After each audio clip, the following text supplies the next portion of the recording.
Middle Eastern design kind of Guys, makes me we're going uncomfortable. live, dude. Ev- Everybody's already spying on us. All right. Irongeek Cast number 156. Get out of jail free. How's everybody doing tonight? Doing We're going live, dude. good. Why is it playing? Everybody's already spying on us. All right, let me stop that Oh, window. no. All right, I think I got the right window stopped. We're doing this boomer tech.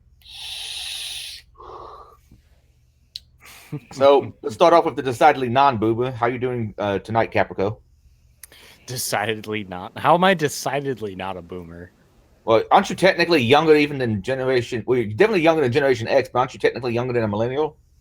It switches around. Okay. Like depending on the year, it's either like end of '95 is the cutoff date, or like beginning of '96, or end of '96. So that's kind of where I lie. Like it will flip me every once in a while, but I just say I don't know. But otherwise, I am doing very well. All right. How about you, Dan? I really can't complain too much. Just tired. I've not been sleeping too well lately, but that's just me. Just kind of going through the motions of life and enjoying the many mysteries it has to offer, so to speak. I was watching a video recently about the guy who's in your avatar. Apparently, there's a bunch of swingers in the atheist community. That's what I found out from it. Does not surprise me too much. I'm not one, but that doesn't surprise me too much. The operative word there that wasn't spoken was yet. No, it's not my thing. It really is not my thing. And how are you doing, Prime Stick? I'm hanging in there. I'm living. I got nothing special going on though. We all survived DerbyCon. Right? I'm going I didn't to. get super drunk this year at DerbyCon. Yeah. I got B-side St. Louis coming up this weekend. I need to still work on the artwork for that. For like your splash screen. My splash screen and the bottom right hand corner, and yeah, and they got me a CSV file, I believe, that should have everything in it. They were missing a couple talks, but I contacted them. They got them in there.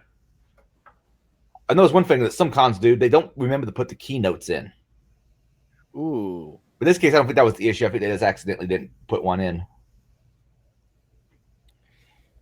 Yeah, that can't be fun. Malcolm Smith in chat said he almost died at DerbyCon.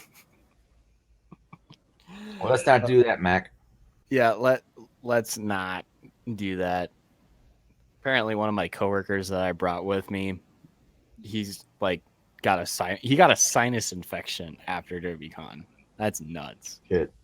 I've only know of one con that has a death count, and it's not really their fault. It was just like one of those brain aneurysm things where it was just that guy's time to go.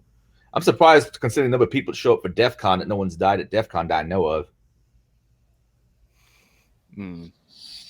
Fair warning, I do medical, so if you start to go out there, I will attempt to save your life, and you do not want that. I am 6'2" and over 300 pounds, so you really don't want me doing CPR on you, but I will do it. You are going to have broken ribs, is what he's trying to say.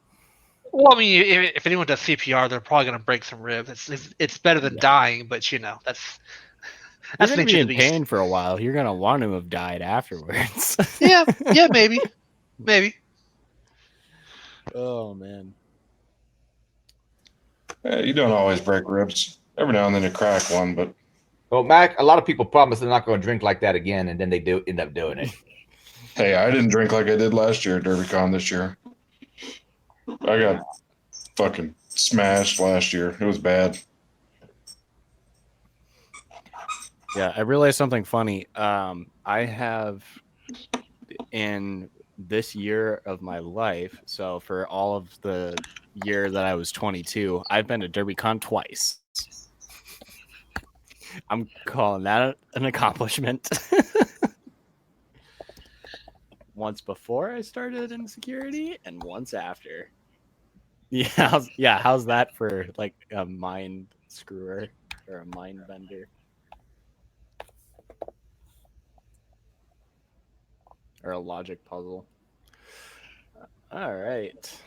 Let's see here. I'm wondering where Israel is. Adrian, do you have any cons that you are going to be going to other than St. Louis? Next month, GurCon. Okay. They're thinking about having me do a side video thing where they have a change my mind, I guess a security related change my mind booth, and do some video of that. I need Israel here because Israel would just be AI does not truly exist. Change my mind. That would actually be freaking humorous. Okie dokie. So Israel said he was going to be a little late. So do we want to jump up? Oh, as I say that, speak of the devil, and it's not Israel. It's the other I in his name. It's Ill Will. What's up, dude? Yeah. Wait, What's going on? that's true. What? What? Why did it say ill will? I have no idea, dude.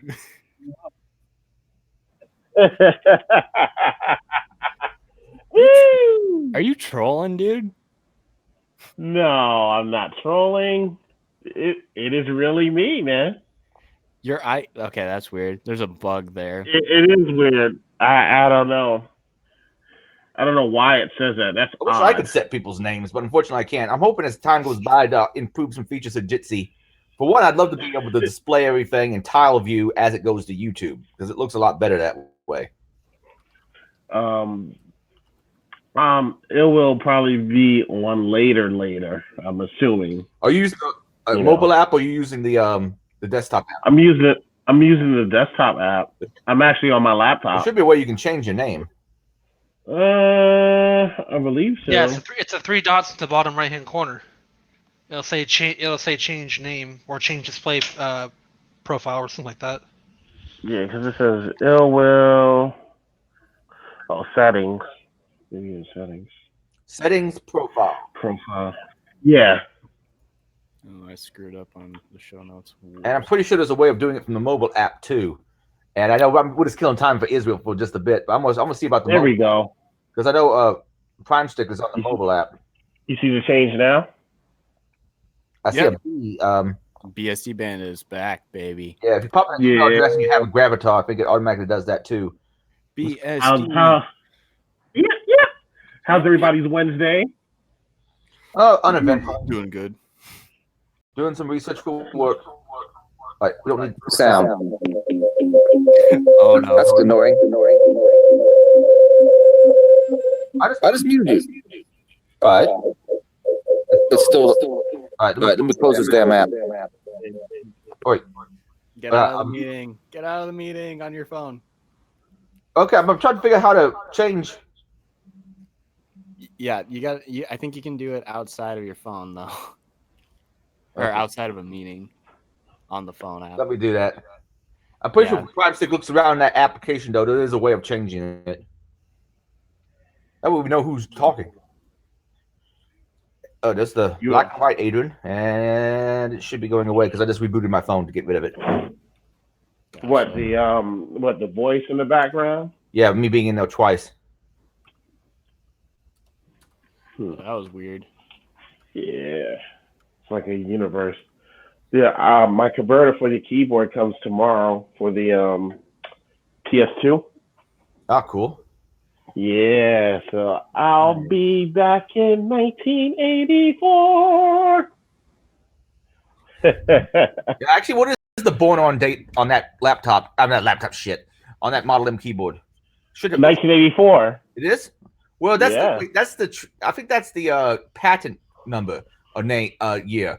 But they also usually have a sticker on them that says when they were built. A lot of those were made in like 91, 89, and so forth. Hold on. Let me look. It's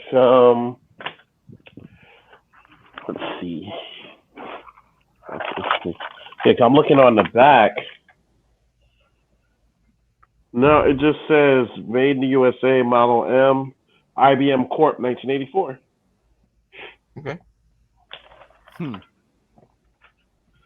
Yep. It's probably like Right. a database somewhere with all of the model The serial numbers numbers, based on the yeah. year. Or sorry, serial numbers. I feel like Louis Skolnick. Any Revenge of the Nerds And obligatory Cap is too young for this. Revenge of the Nerds movie, part 1.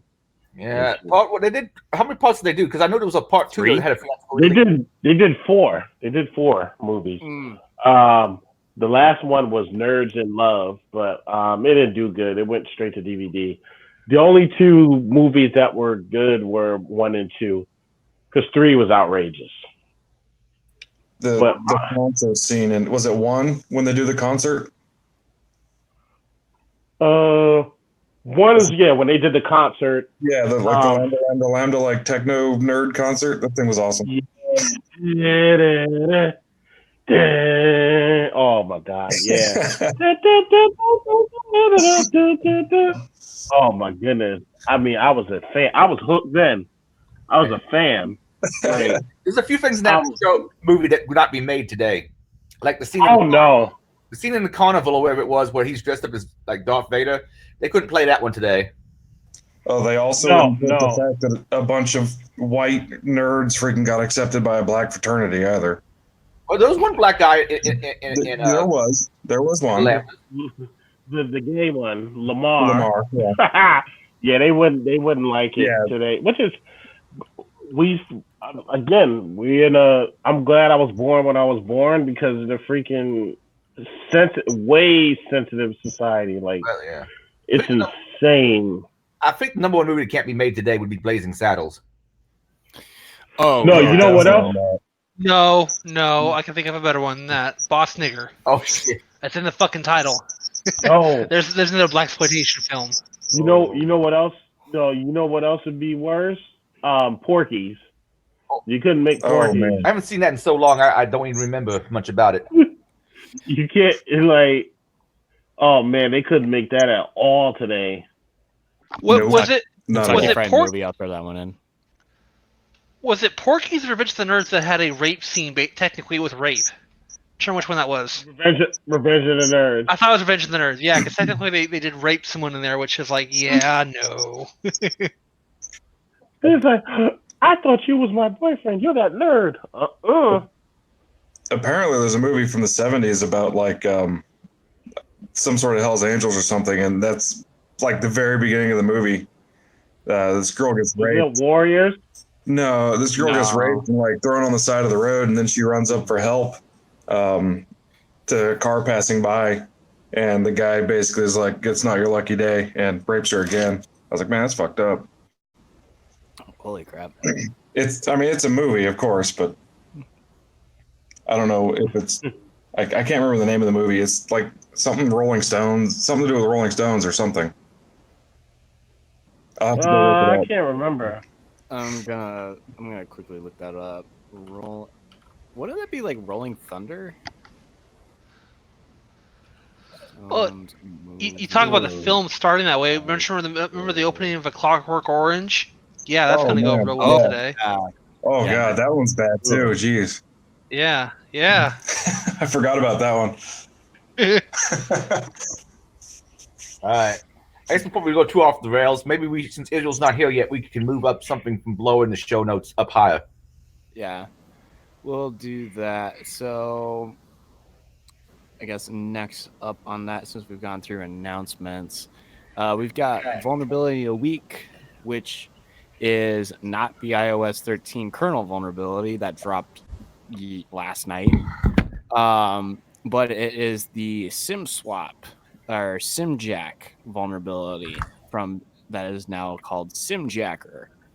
So this one goes back all the way to the 1980s. So like the first SIM cards are affected by this. So if you haven't had a SIM card that has been issued in the last month and a half, your card is vulnerable to that. So the range of attacks that you can have with this is there's denial of service, so they can literally just pwn your phone with a bunch of packets from the SIM card. They can grab any sort of information from the phone itself. The example that they show on simjacker.com, which is where the researchers put up their research, is showing that they can actually track your location from the location services in your phone. They can create scam calls from your phone. They can do general fraud of information. And yeah, again, this goes back all the way to the 80s that this is a vulnerability that's been in SIM cards for forever. And this came out, I want to say September 15th. So a little bit earlier this week. It's been a busy week. So user information is extracted from vulnerable operators, retrieved with the use of malicious SMS messages. So they're literally sending like a bunch of or like a bunch of like text messages that you can have one attacker device and an accomplice device, and it goes through your phone and back to the accomplice device from the attacker. Wonder what type of artifacts are left by such an attack. Probably some kind of thing in memory is my guess, because from what I was seeing from SimJacker or SimJacket, whatever it's called, SimJacker, from what they posted, it doesn't look like it actually hits the disk. It just goes straight through memory, through the protocols, and then goes straight back out from memory to the accomplice device. So you actually need to have like two phones and then attack it with that SIM card in place, and but the scope of the vulnerability is pretty big, because that doesn't just apply to iPhone, Android, your mom's flip phone, your grandfather's brick phone, your weird CEO uncle that has a car phone for some reason still. It all like goes into that. So really wide-ranging vulnerability there, which I found to be very interesting. But yeah. And it has been fixed, but you have to go and get a reissued SIM card. But I don't feel like a lot of people are going to be either a company's not going to send those out to you for free. I just don't see that happening unless any of the guys on the cast see that in a different light. Feel free to jump in. Or I don't see a lot of people going back and swapping out SIM cards, because when you have your SIM card, it's like, well, this is it. This is what I got. So that's SimJacket, unless you guys in the stream have anything to add to that.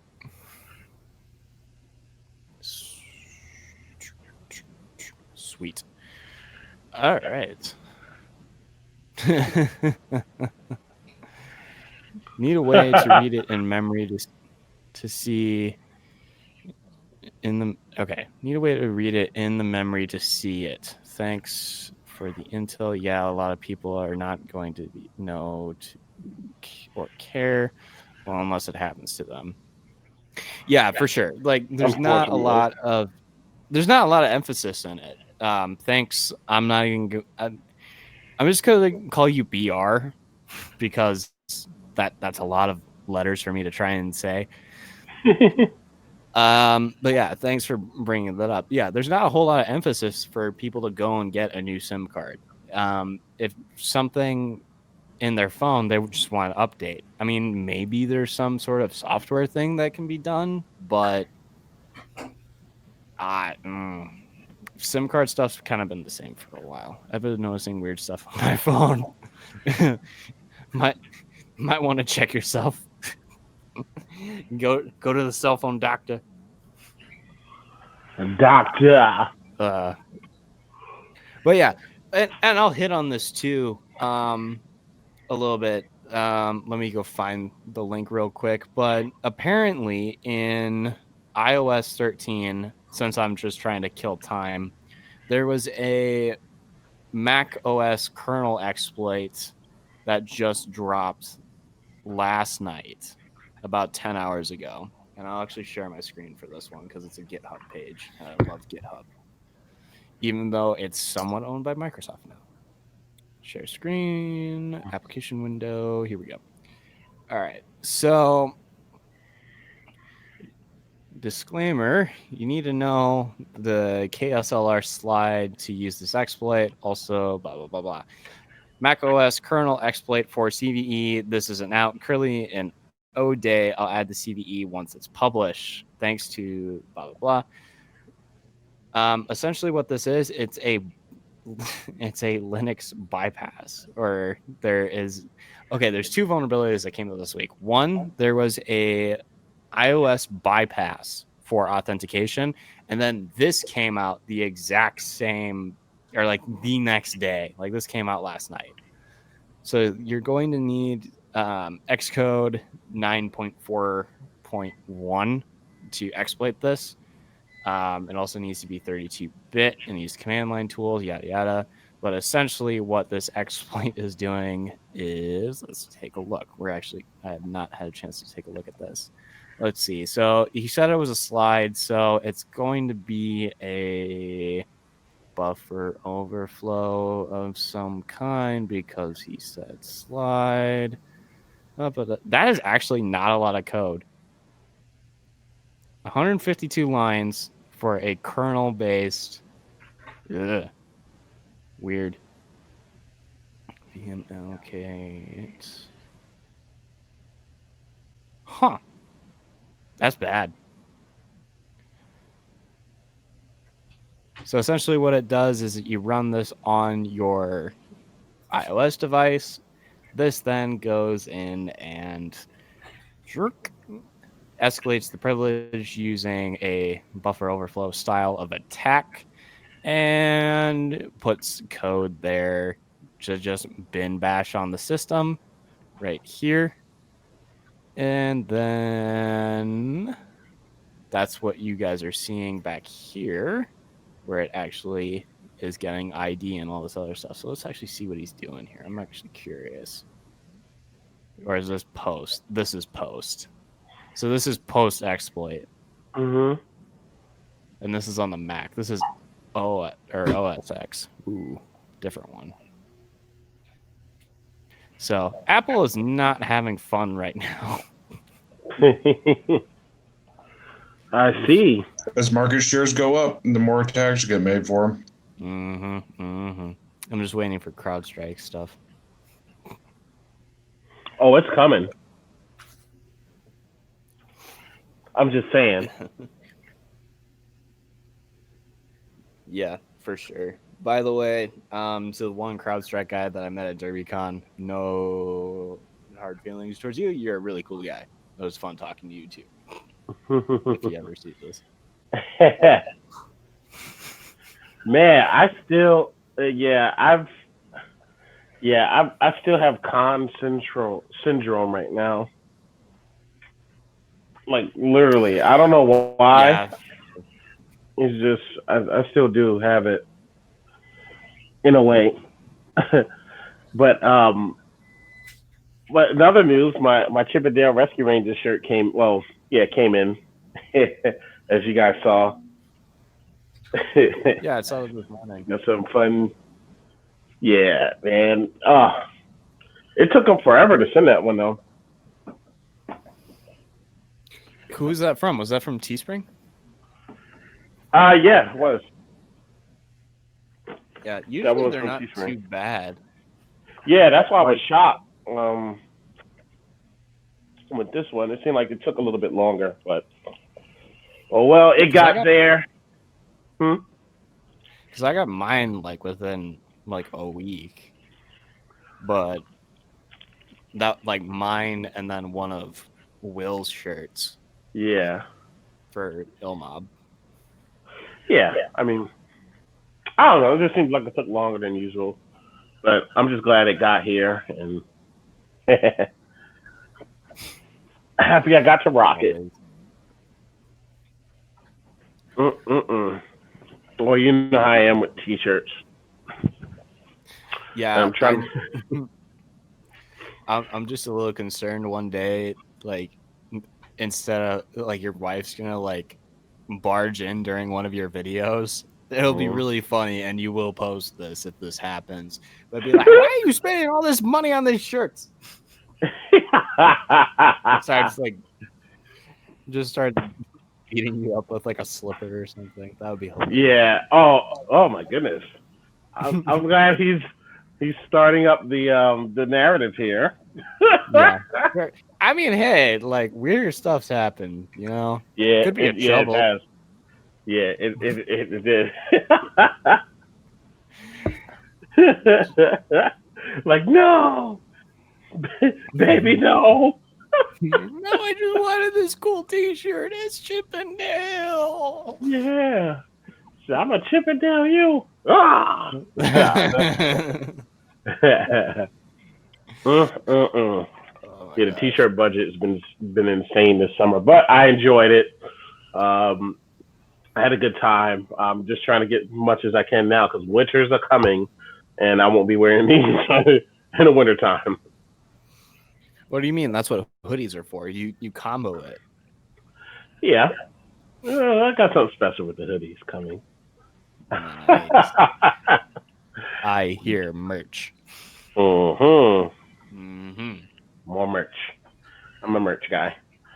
But speaking of craziness, so as of late, I've just been thinking that like the mobile hacking scene, it seems like it's gotten pretty a bit quiet, and this just me thinking. I haven't seen anything recently, but has it kind of like died down a little bit, like from a hacker's perspective, like mobile hacking?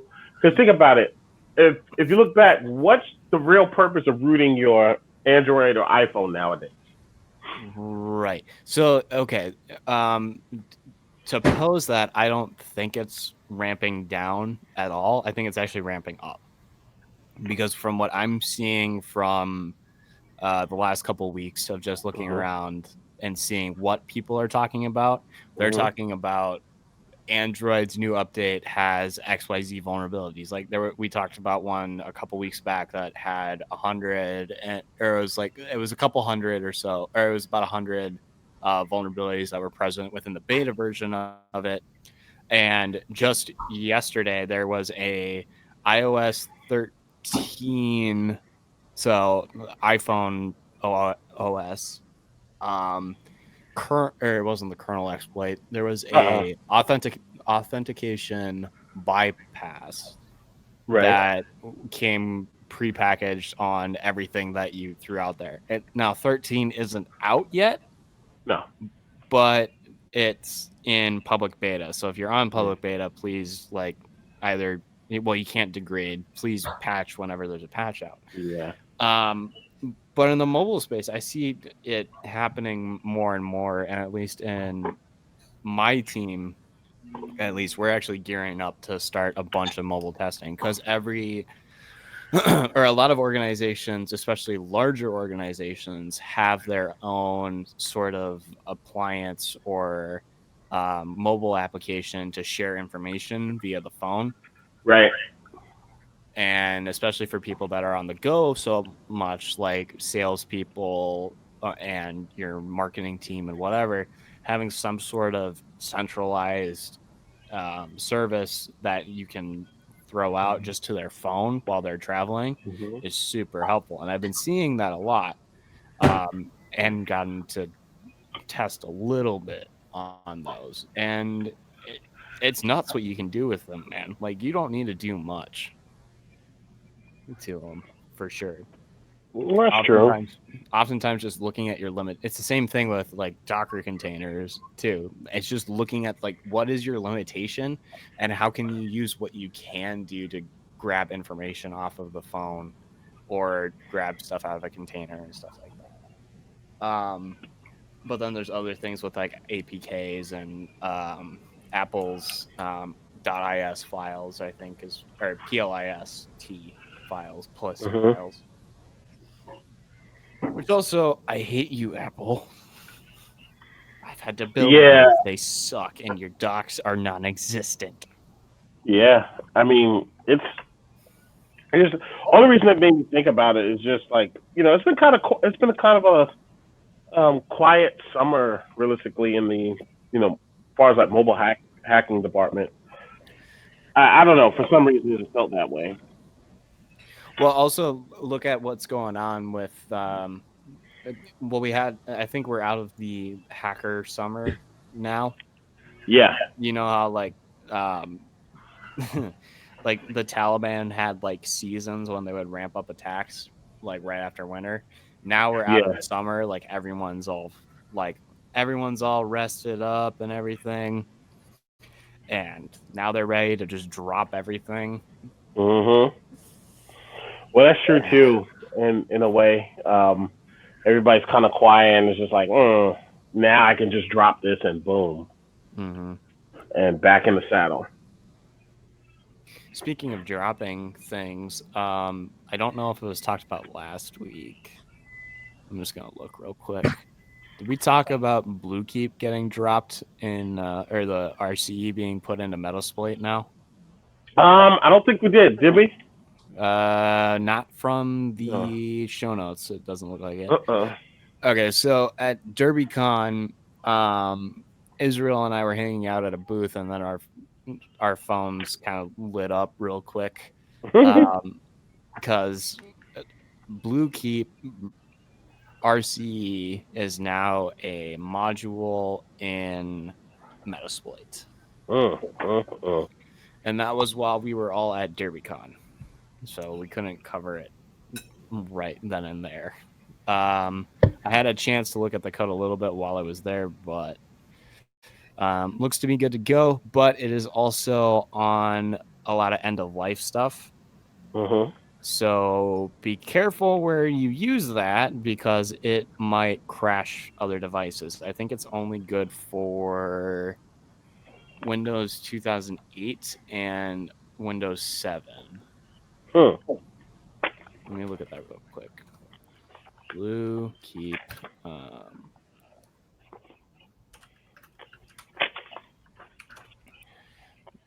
Frantic Googling. Anyone mess with it?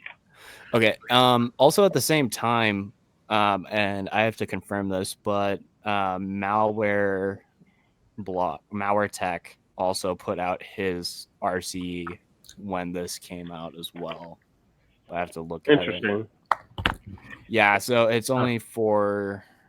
It looks like it's only for 08 and Windows 7, but it is also a interpreter shell. Gotcha. Which I still think is like nuts. All of it is nuts. I said it's all nuts.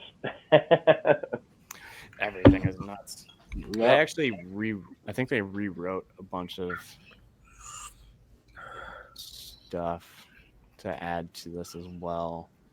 I think they took the Blue Keep module that they already had and they built off of it. So let me look a second here. So yeah, the RCE is right here. So all of this stuff that's in green here, there's a ton of stuff for their authors and whatever, but it is only available for Service Pack 1 and Release 2 of Windows 7 and Release 2 of 2008. Gotcha. And that's a little nuts. So be careful where you use this because if you do throw this at a box that isn't a Windows 7 SP1 or Windows Server 2008, you're going to crash the box. But as I say that, there's probably a bunch of people that are like, oh, well, then I'll just go DOS someone real quick. Yeah. I can see that being an issue later. Don't be a shitheel, folks. Please. Granted, it does lose a crap ton of money. And they've got, so for right now, it's only for those ones. So, it's yeah, if you want to go ahead and look at that, I'll actually link this in other stuff real quick. Other stuff. Hey, it's the only thing in other stuff. Oop.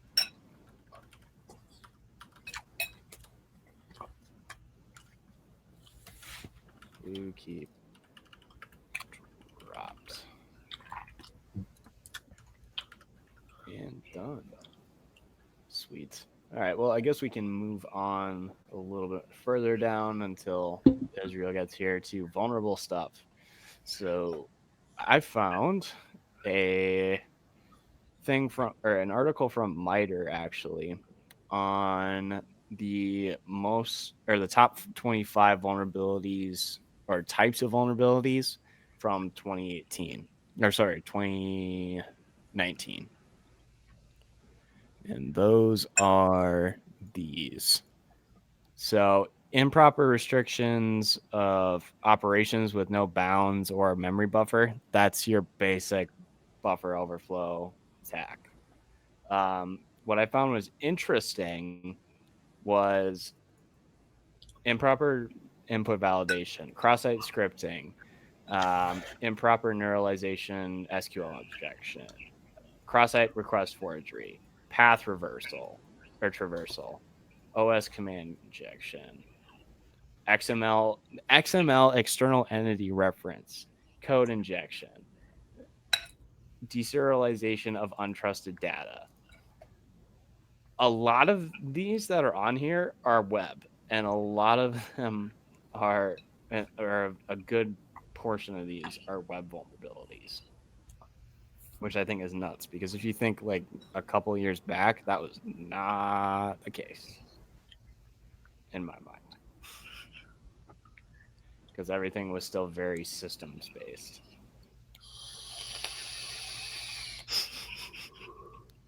That Darth Vader sounds me, by the way. Yup. I gotcha. But so for those that want to get into vulnerability writing, exploit writing and or bug bounties or stuff like that, here's your list. Go. And a lot of them are going to be in the web sphere of penetration testing and or research and all that fun stuff. I still find it funny that path traversal is number 10. We covered one for I think it was Juniper SSL VPN, where it literally was just a path traversal. So your .pwn to go find the secrets file. You didn't even need to use their exploit tool. You could use something else for it too, which I think was in my cool tools segment a while ago, which I'm now forgetting that I didn't do today. That's okay. We got enough. But yeah, so thought I'd throw that in there as more of a resource than anything else and a reference guide for if you're looking for stuff, go for it. Next up, we have LastPass fixes bug that allowed malicious websites to steal login credentials. So as you guys can probably figure out from my Chrome extensions, I use LastPass.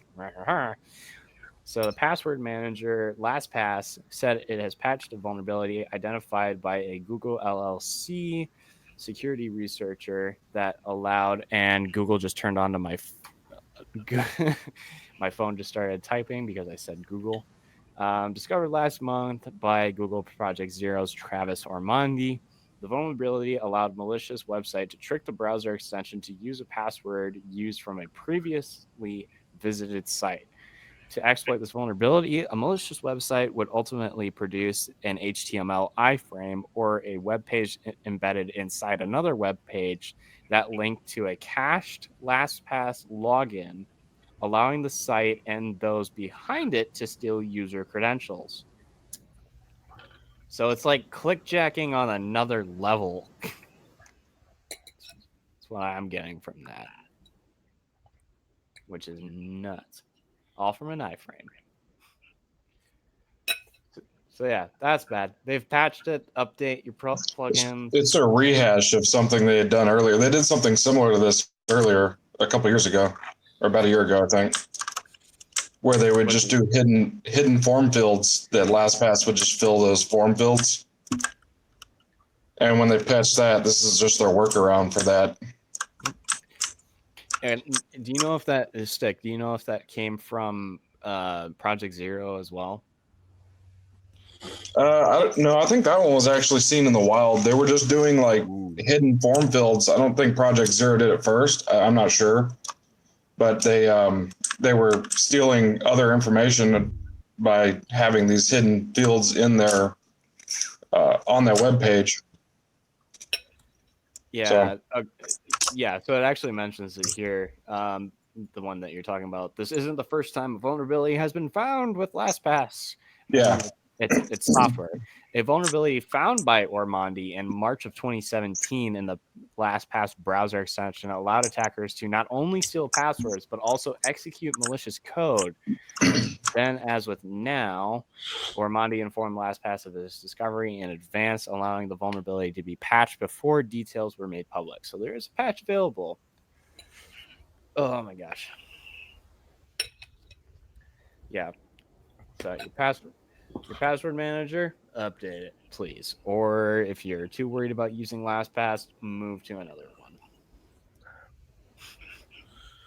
I like how they use the picture of LastPass actually sending you. What is this? What? All right. That's an odd picture to throw out there. Whoever Vincent Lee is, you just got like thrown out and under the bus. That's odd. All right. Up next. This one caught my eye. So who of you guys use any Atlassian product like Jira, Bitbucket? I've used Jira a little bit before. Everybody. The problem with bug watching for Jira is I have a whole list of things that I watch for new vulnerabilities, but I didn't think about the ticket tracking system I use for reporting them to check that. Yeah, so Cisco Talos Intelligence is one of the firms that's helped Atlassian patch up a security flaw that is basically cross-site scripting that leads to password password exposure. So the bug is comment. So parsing of comments and work logs are susceptible to malformed input, which will result in persistent cross-site scripting, or we call this reflective or stored cross-site scripting. I think this in this case is stored cross-site scripting. So this renderer also supports parsing URLs to create links in the rendered output. However, the renderer also creates URLs for image attributes that have a value starting of HTTP : Combining these two behaviors allows for creating malformed HTML input. This can be leveraged to execute arbitrary JavaScript as well.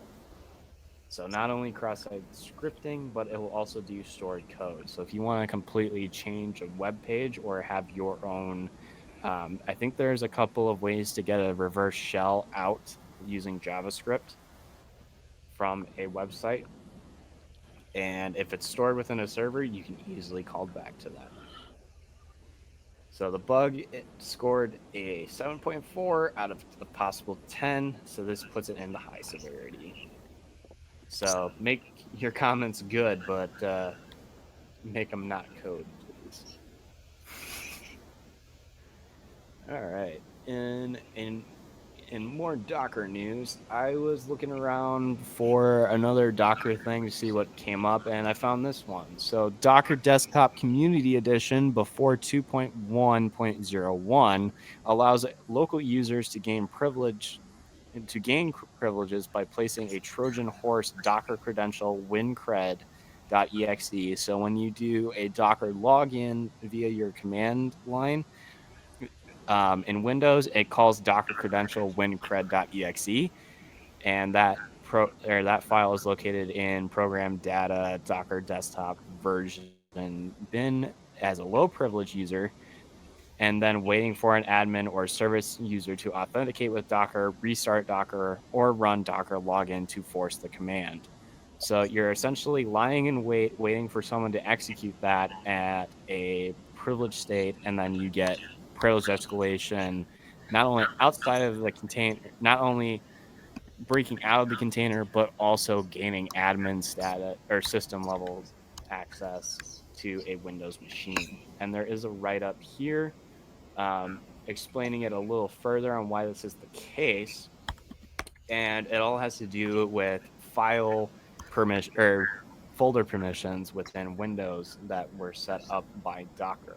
So in the program, in this actual version bin where the malicious or the vulnerable file is, that wincred.exe is located. So there's a read and execute and write. So you can actually, from a container, write to that exe file, and then whenever someone calls that or another piece of code calls that, it is run on the system itself, not inside of the daemon, but on the system itself. Because when it calls for Docker login, it actually has to be on the system to call out to something like a Docker Hub or Docker.io and pull down stuff that way, which is nuts. So he did try, the researcher that found this actually has, I think, another vulnerability associated with this on the Linux side, but he hasn't released that yet. But he also doesn't have the full exploitation code out there yet, because it's kind of just, you have to rewrite it yourself, and it's pretty straightforward. I have to play around with it a little bit more, but something that came up, and this was released in at least was updated earlier this month. Yeah, very powerful BR, very powerful. And if you have been following the podcast for longer than like a month or so, you know that I have been watching and tracking Docker stuff out in Shodan, and this poses a very bad, bad, bad problem if it's running on a Windows box. So, yeah. Also, this kind of opens it up for developers that are running. So, if you're inside of an internal network and you are running across a bunch of developers that are running Docker on their desktop, you can actually use this to then escalate privileges again, which is a scenario that I can see it happening. And you also don't need authentication, which is nuts.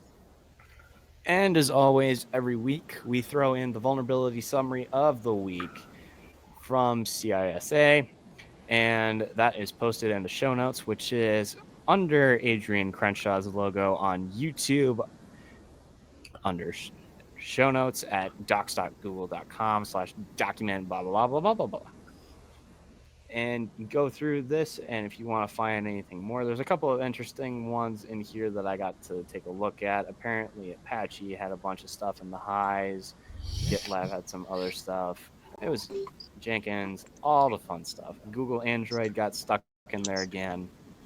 So go have fun, go take a look, read up, code some stuff, send it to me,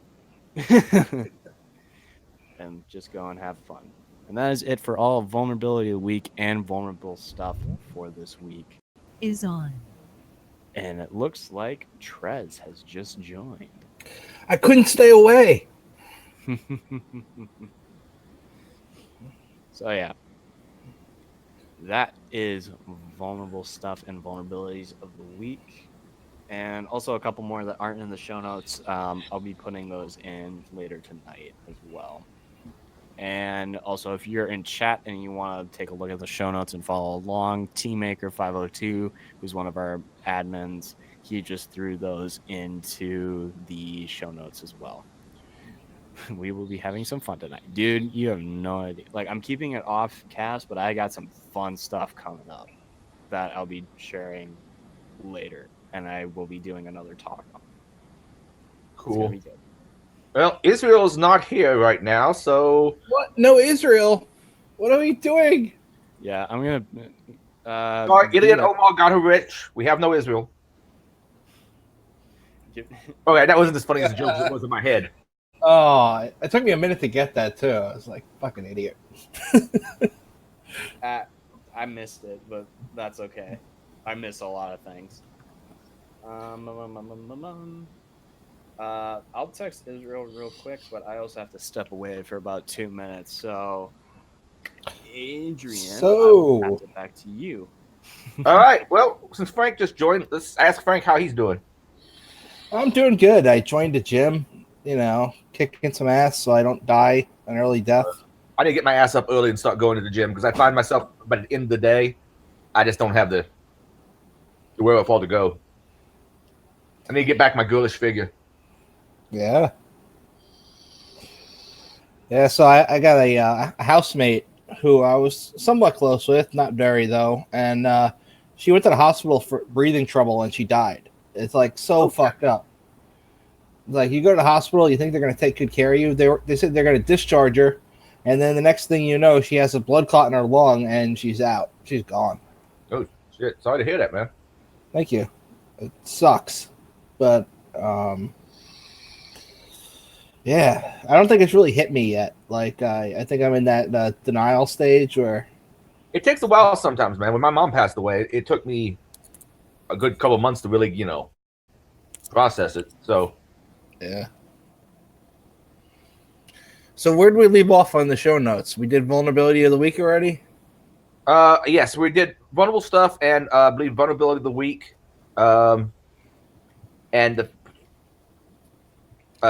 we kind of skip past Breach Report because normally that's something that Israel likes to cover. So, but we're not sure exactly where Israel is right now.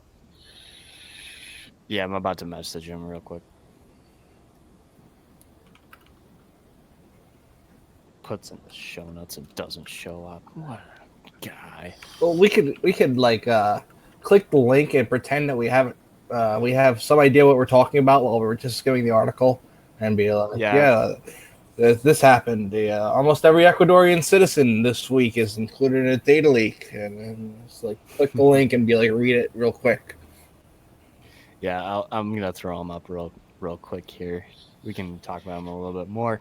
All right, so like Trez just said, data on almost every Ecuadorian citizen leaked. Oh my gosh! And it's only a matter of time before it happens with every United States citizen. So.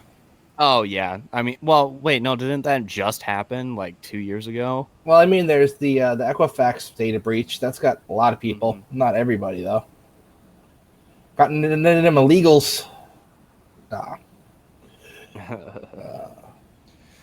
All right, so this is actually a serious breach. So names, financial information, and civil data of about 17 million people, including 6.7 million children, was found by a security company, VPN Mentor. The scope of the breach in terms of data that was accessed includes official government ID numbers, phone numbers, family records, marriage dates. So not only did you get pwned, but so did the rest of your family. Marriage date. What? Why? Why would you? Okay. Why would they Education. Yeah, I don't know. Education histories. Okay. And work records.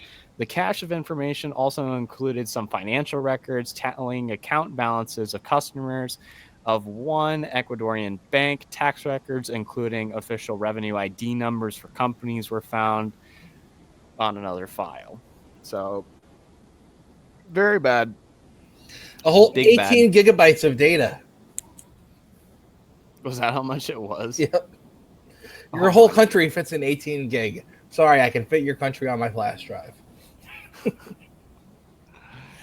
Ooh, man. Well, if it's just text records, man. I mean, how big is Ecuador?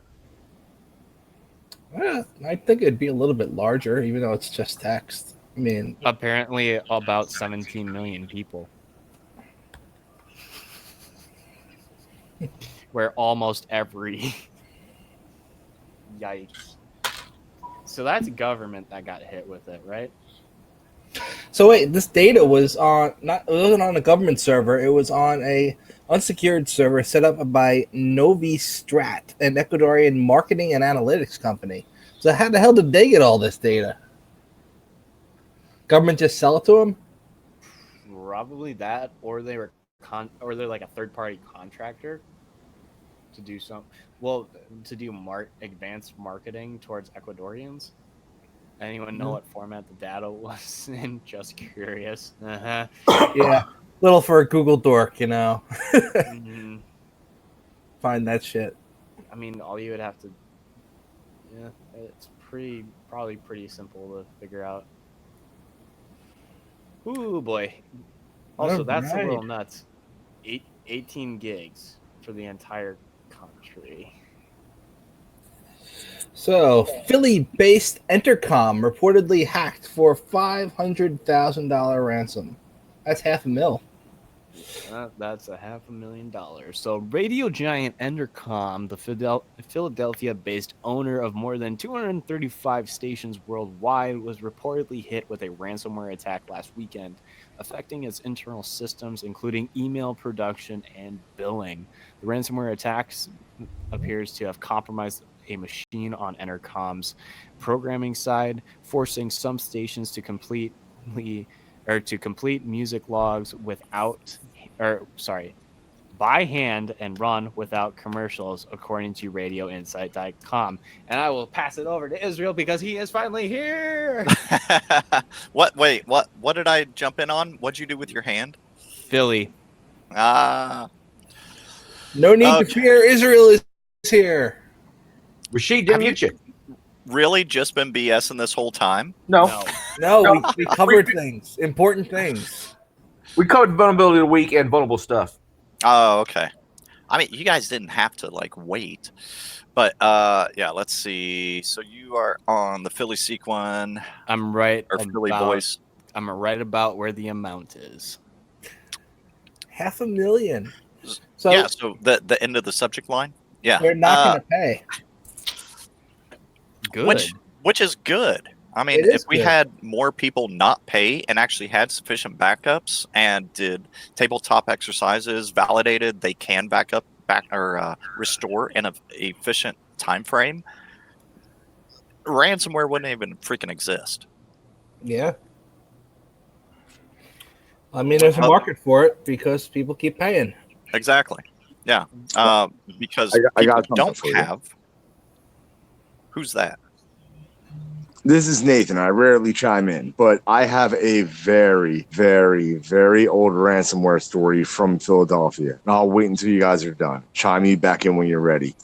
All right. No, go ahead. Yeah, Have at it. Man. All right. It was around Halloween. I love I'm going to get ransomware stories. Well, yeah, this predates cryptocurrency by over a decade. It was probably around 1998, 97 maybe, right? And so, and in Philadelphia where I am right now, and a guy who is not me, but is definitely me, and his dumb buddy went to the radio station parking lot, and then we called in to the request line, and we were like, listen, and it was like a top 40 request line, and we were like, listen, we demand to hear "Do the Bartman" 3 times. Now, before we made this demand, we called in all fun, and we were like, "Hey, we're into cars. Like, yeah, like, dude, Honda Civics are rad," because it was like the late '90s. And we asked the guy what he drove, found out what he drove, found it in the parking lot, and then we were like, "Look, we're gonna vandalize the fuck out of your car while you're in the studio unless you play "Do the Bartman." Wow. And I just do want to state, that's not ransomware. That's ransom. I was definitely around in the late 90s and, out of high school by that point. And I still hate Honda Civics. I just got to Depends throw on that the out. muffler. Look, It it's just a depends car. on You the don't have to muffler. hate it. You can hate the muffler. Yeah, I just blew almost $1,000 fixing the coils and something else on my Honda Fit. I'm thinking about looking Yeah, at a new one. It's making you tighten that belt some, huh? Because it's so fit. Not so much. I had the money. It wasn't that bad. But I'm hey, almost I gotta throw a dad joke out there every once in a while. Every once in a while. All right, so it wasn't ransomware, but it was ransom malicious intent. All right, yeah, it was just straight up ransom. All right, I'm gonna mute back out. Have fun, guys. Okay. Hey, I definitely did like the story, except for the Civic.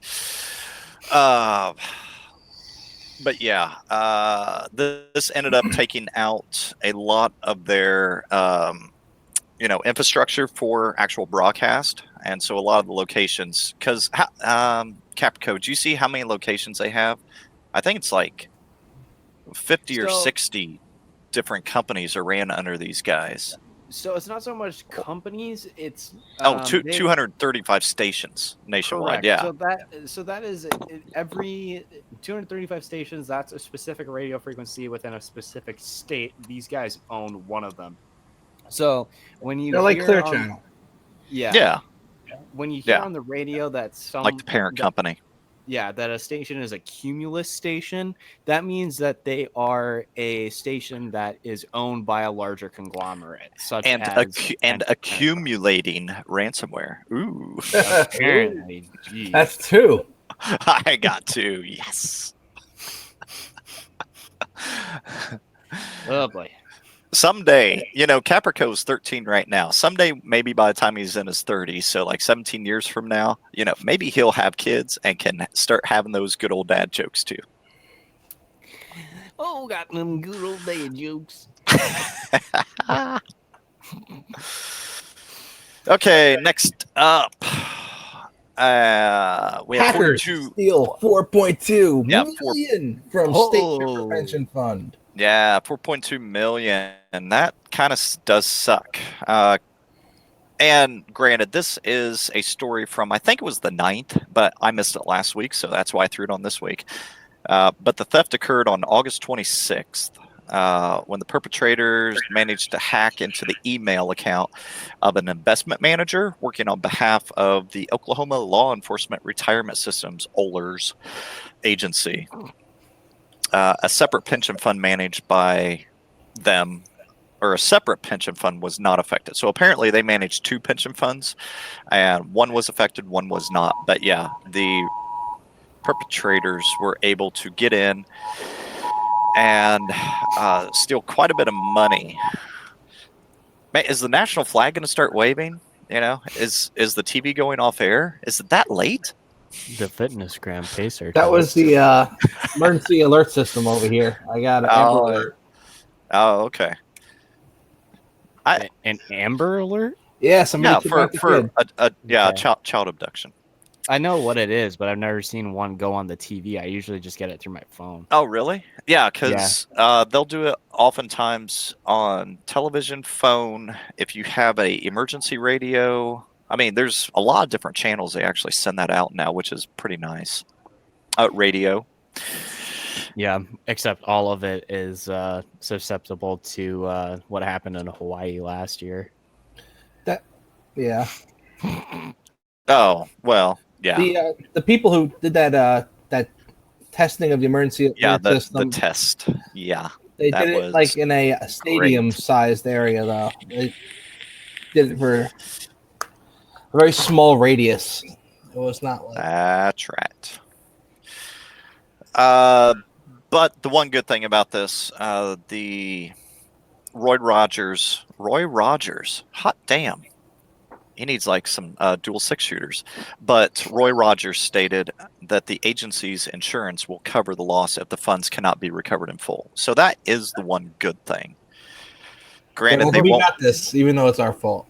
Yeah, they won't. Yeah, I mean, because for me, the victim is the one that I care most about, not the people who are morons and clicked on something or whatever, but the actual victims. But at least in this case, the victims, that pension fund, the state troopers, looks like the funds will be recovered.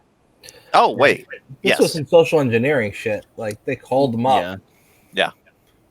This is probably some sort of wire fraud via phishing. Yeah.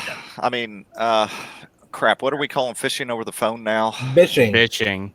Yeah. VIS. Yeah. Vishing. So, like, really? That's what we're calling it? But yes, that's what it's called now. It works. And that happens constantly, especially with customer service reps, telecom, like, cell phone providers, all these different places, because we talked about, multi-factor auth. A lot of people still use text messages for, multi-factor in the SMS. Mm-hmm. So, and you can oftentimes be able to kind of vish your way into a customer service rep, get them to switch, do a password reset. I don't use that email anymore. Get it switched over to a new email address, all these different methods. So, or like they're two-factored, and then you tell them, I'm going to send you a Google code. Can you just read that back to me so I know you're you? And it's actually you resetting their account. Yeah. Oh, I actually found something interesting today. It's called don'tduo.com, and Johnny Xmas put this out there, just not in a promotional way, but more as in like a what WTF. Yeah, so apparently what this does is you log into like your Duo authenticator or whatever, and Duo is like another like push notification multi-factor application that a lot of people or a lot of companies are using now. I use it myself for a lot of stuff. Yeah, I think actually from the user perspective, it's free, right? Yeah, like if companies integrate it, like I think there's a cost, but if users just utilize it, I think it's free. Right. So what this essentially does is it just accepts everything. Like you sign up for this service and then it accepts everything that comes through. Does anyone see an issue with this? Wait, are you talking about Duo or? So what this application does, it will take any sort of push notification and just accept it. But you still have to get that onto somebody's device to interact with Duo on the device, though. Right, but what if they already have it set up and you just start brute forcing the crap out of all their stuff? You get an actual password and you log in because they have this set up. Yeah, I mean, that would suck. It disables two-factor for a price of a small coffee. Yeah. The price of a small coffee. Yep. Everything can be traced back. You can be less secure by giving us money. Having companies not. Yeah, this is bad. All right, now I'm just clicking around. Sorry, I'm clicking around trying to find where we're at again. All right, you were such a clicker. At least I'm not a twit. Wait. Yeah. Also, to note a couple of similar cases that were mentioned in this article back in 2016, hacker stole $100,000 from a Pennsylvania borough's police pension fund. And in Iowa in 2017, hackers stole the identities of more than 100 retired public employees to illegally claim their pension payments. My identity! Yeah, I just steal the identity of people who have passed away and did not will their fortunes to anybody. I mean, it's a lot easier. You got to steal the identity of a child who was born and then died in a different state, and then you get a whole new identity out of it. Oh, I mean, maybe, but I think those are already being taken by different, we'll say, groups. The Mitnicks of the world. Yeah, no, just other groups. To be nice. And that's it with the Breach Report. The Breach Report, brought to you by Israel. Caprico. No, Caprico's Fine Dining and Gas. Fine dining and gas. What the hell? Yeah, and if you're a trucker, there's a laundromat right next door.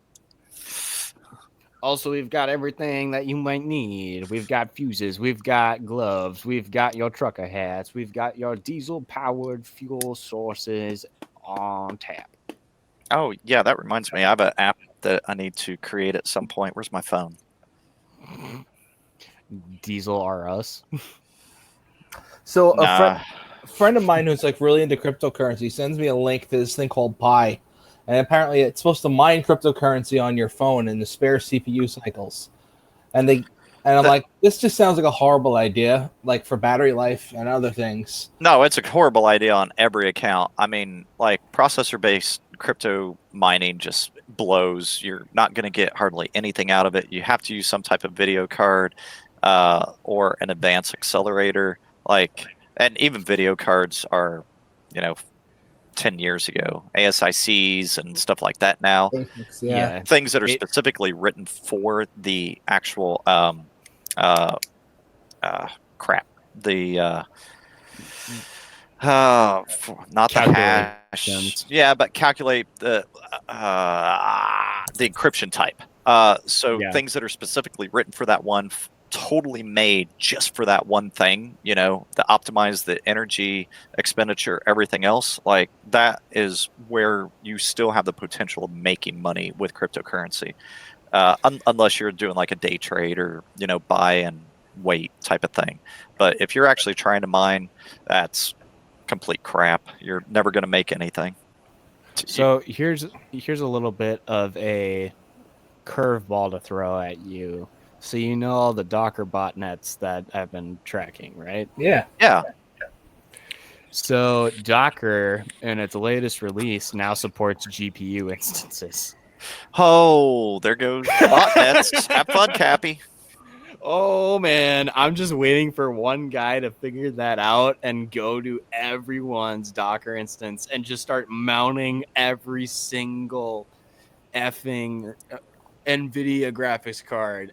Right now, I think they only support NVIDIA with that. I have to look at the docs again, but it was in the newest which release. Sucks from a mining perspective. At least last time, back whenever I was mining, which was 4 or 5 years ago now, AMD was like just killing NVIDIA hands down whenever it was coming to like cycles and everything and thread counts.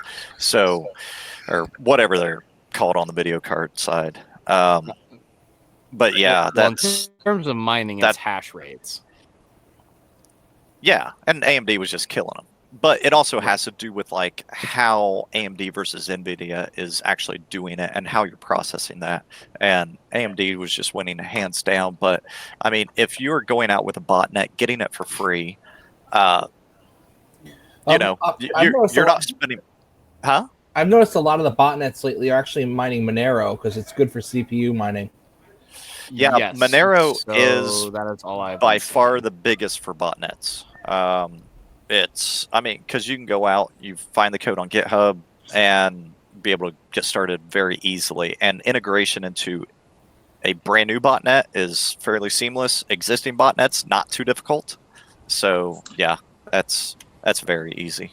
Let me find the picture. So one of Monero's big deals is that they periodically change the algorithm so that they're ASIC resistant. But then also there's a 3-letter agency that also loves mining Monero so that they can then use the Monero on the darknet to target out criminals. So a lot of it has to do with that perpetuity of shittiness by the state. And then you kind of got to wonder, are they using internal video cards or are they like renting cards off of Amazon to mine the Monero, the 3-letter agency? Because there's 2 I can think of, so I don't know which one. But yeah, I know one that used to start with C has always had massive slush funds due to confiscations. But another one with N is more dark web side than the C one. So, well, and then right. So the one that starts with N, the one that starts with N, develops something that starts with W and ends with Anacry, and then was leaked not by the directly. A lot. They were so The pissed vast when they were- majority of it, but not wholly, but the majority of it. Right. So what happened was, those guys harbored that vulnerability and ran it for a long time as a botnet, which was highly unethical, in my opinion. And then when it was leaked by, I think it was the Shadow Brokers leaked that, the dumb little idiots. Yeah. Then when the silly little idiots, because it's pretty much systematic at this point. Mhm. Some 3-letter agency does some nefarious shit. Some ethical person decides they want to leak it. It gets put out into the wild, and then some dumb children, some unsophisticated, typically high school kids, early college, will run it out into the wild. It'll explode out of their control, and then everybody gets mad at the kids. Everybody gets mad at the shadow brokers. Nobody gets mad at the actual culprit. Yeah, nothing ever happened to Shadow Brokers, though, right? No, they got off. I'm going to stop sharing my screen since we're off topic now. That was a box that was actually with Shadow Brokers. I thought that there was a box that got compromised that they pulled those tools off of. Right. So they actually hacked into the NSA. One of the they compromised one of the devices and of the NSA's devices, and then they moved laterally through the network, grabbed the stuff that Snowden actually leaked out the names of, and Snowden, at the time when they were when they said we're about to leak a bunch of exploits, Snowden contacted them and was like, okay, so you guys really don't have this, do you? And then they showed like all the stuff, and he was like, oh fuck. Yeah, I mean, Shadow Brokers is an actual hacking group, but ever since that 2016 incident, I have never heard anything of them, I don't think, since. But they were an actual hacking group. Like, it wasn't just like a system or anything. It was a group of individuals. They do that. They also do that with one-off names for hacking groups that are like they release something just under that name and then they disappear. Yeah, that's what I would do. And two, there was still the Equation group, from back in the day that Shadow Brokers, I think, claimed they got the information from. So it's kind of a shit show. Always will be, but I mean, even the name brokers, like. Even the name broker notates the fact that they're not actually perpetuating anything. All they're doing is relaying information. Sounds like a middleman. Sounds like an intermediary. Yeah, totally agree. Yeah, but sure. It's really unfortunate that the culpability always gets misdirected away from the group that's responsible for the unethical behavior. Well, I mean, yes and no. So I think it becoming public information sucked. But whenever it comes to nation state, I guess it is unethical, one nation hacking into another nation. But in the same sense, all sides do it constantly. And so if you're not, you're going to be the one who's being hacked. Because Russia's hacking the U.S., China's hacking the U.S., I see no issue from a state perspective to hack back. Yeah. I do see an issue with a state going, okay, well, we have to build a botnet and take advantage of it. We have to do what's illegal for everybody else to do, but we're allowed to do it because freedom. I agree to a point. Like, it depends on what that botnet is targeting, though, too. If you get to the point where you're no longer targeting a nation state, then yeah, I have an issue with that. But if they are actually targeting nation state, and it is unfortunate that it may have got past that, that part sucks. They don't need a botnet to monitor us, though. Agreed. Well, yeah, exactly. They have backdoors for that. They have like half the populace's phones. Well, that's what I'm saying though. We've got the Patriot Act. All they got to do is walk down to the ISP and be like, "Yo, I need you to put this freaking loggers in here," and they log all our traffic. They log our DNS requests. They're logging everything. They're logging all our phone calls, logging all our text messages. You think they're logging the DNS over HTTPS? Oh, yeah, they're logging everything. I know they are. I I used to work on the DoD. I used to work for the DoD in kind of that area ish, very close to it. What up, Prime Stick? How you been? I've been all right. Since Derby. No more twerking incidents. No more twerking incidents. Oh my god, that was hilarious. I missed that. I was there like 10 minutes after I left there. Those people showed up. And I'm like, no, I missed it. Yeah, and I don't know how, but at least one person thought that I instigated that, and I was like, no, that was Prime Stick. Yeah, that wasn't me. I walked around the corner, and Prime Stick ran up and said, "You got to come see this. I got these women to twerk," and I'm like, "Oh, okay, well, yeah, let's see the twerking." It was hilarious. It really was. Yeah, that was something I did not expect to see whenever I walked around that corner at all. And you were so excited. Like, definitely had never seen you that excited. You were very excited. It was super funny. I was a little buzzed. I was having a good time. Finally fitting in, that kind of stuff. That's definitely one of those things that you should now be able to easily mark off your bucket list. Yeah. Right. Yeah. Got a group of women on the drunk train. I don't know. Is that what we're calling it? What's that thing called? It's a bar bicycle. A bar bicycle. That thing was weird. I saw that. Yeah. It's like a pedal bar. I can't remember what they're called, but they have them all over. Like pedal bar. Pedal bar. Okay. Yeah. That should definitely be one of those checklist items. So if it wasn't on there, add it, because that should have made it. It was pretty good. Are you vaping, Israel? I am. Did you know that New York just banned any flavored vaping whatsoever? Yeah, I did hear that, which is very interesting, because so far, at least everything I've read, the people were buying crap off the street.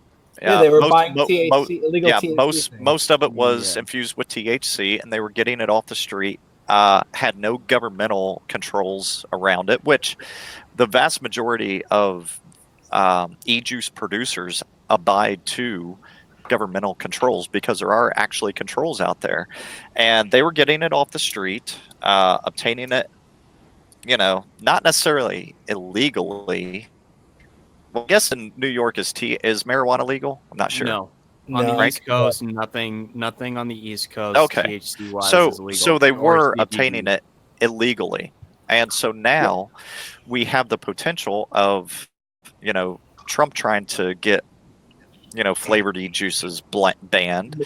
All that's going to do is it's going to create a huge black market for fucking exactly. So the people who were already going down that black market road, all they're going to do potentially is send everybody else down that same black market road that are getting people sent to the hospital, and 6 or 7 people now have unfortunately passed away. It's going to be the same thing as the war on drugs. We're going to see, a huge spike in quote unquote crime rates for fucking people selling regular ass e-juice. Yeah. Because it's got a flavor in it. We're going to see a huge spike in deaths because people getting fucking tainted, terrible e-juices. It's going to lead to nothing but problems. The same thing that, making marijuana illegal did. Alcohol, propylene glycol, which is inside of every fog machine that you go to a concert with. But okay, so here's the other thing. There is a way around this, and it's freaking hilarious that I thought of this, and it's the exact opposite of what they did in the Netherlands while I was there. So in the Netherlands, you can't sell a certain level of nicotine inside of e-juice. So what they end up doing is they just have the blank ones there. You get the nicotine with it that will be the measured amount. So it's not the same stuff. Also on Reddit, I might be getting a little loud. There are subreddits on how to make your own stuff too. And also how to create the same flavor. I used to make my own juice. Yeah, exactly. It's like you're not gonna.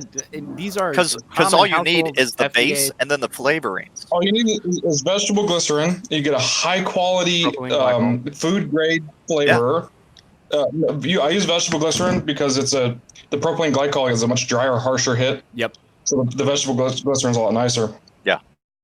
I'm higher on the VG. A lot of Yeah. people do like the higher VG because, or the Higher PG for that throat hit. PG because they get massive smoke output. You know, with Yeah, it. Opposite. Yeah, I'm not a big fan because whenever I vape, it's usually in concealment whenever I'm out and about where people don't want me vaping. So yeah, I want minimal smoke. I want the hit and be done. Yeah, and this also that whole thing doesn't make sense to me. Why the reason that it's become an issue is because minors are getting it. It's the same thing with smokes. Minors can go out and get fucking Minors are smokes. getting beer too. We didn't fucking make that illegal again. Yeah. Just wait, they will. Minors drive cars down roads after they've stolen parents and other people's keys, and cars are still legal.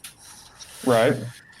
The Vapor Chef is actually, if you've heard of the Vapor Chef, that if you like good, like top quality vape juice, Vapor Chef is where you get it.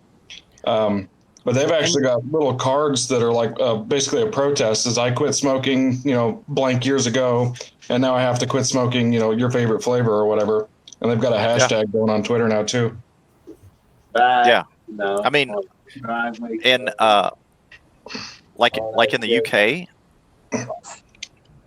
Nathan, you were way off in the distance. Whatever you were saying there, but in the UK, they actually, from the government side, their health organizations actually promote e-cigarettes as a much safer alternative and way to stop smoking.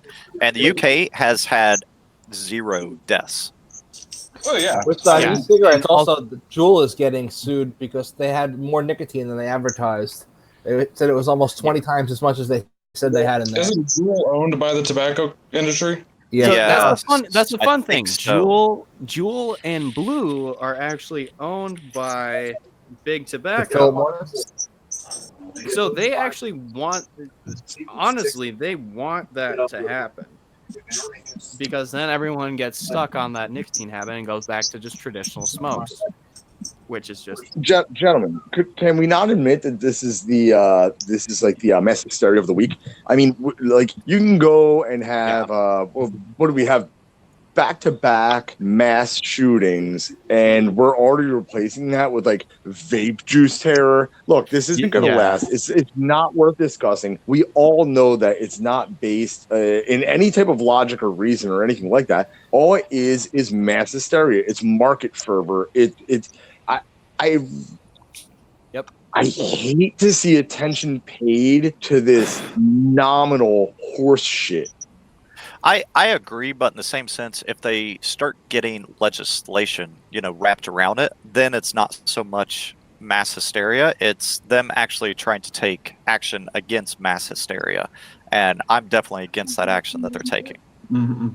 No, I know. I understand. I'm from the same school of thought. However, rather than fighting back against it, like I just go with the mantra of disobey and disregard. Just disregard it. There's zero legitimacy in the authority. You just go, no. If you're not legitimate, then you won't be regarded as such. But that's the problem, though. They make laws and they make it illegal, kind of like when they made marijuana legal by using racism. The Hearst Media Corporation, which is in bed with Disney, back in the 50s, forced the illegalization of marijuana, and now we see crime rates, quote unquote, are up because you can't smoke marijuana, and all these people that had access to legal, cheap, safe marijuana now don't.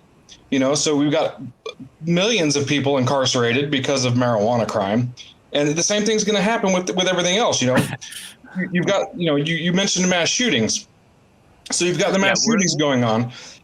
Basically the media has turned fucking mass shootings into a scoreboard for fucking crazy kids that are fucking too goddamn fragile to handle getting picked on a little bit, and shitty parents that won't fucking support their kids, and even shittier teachers that won't fucking stop other kids from picking on kids.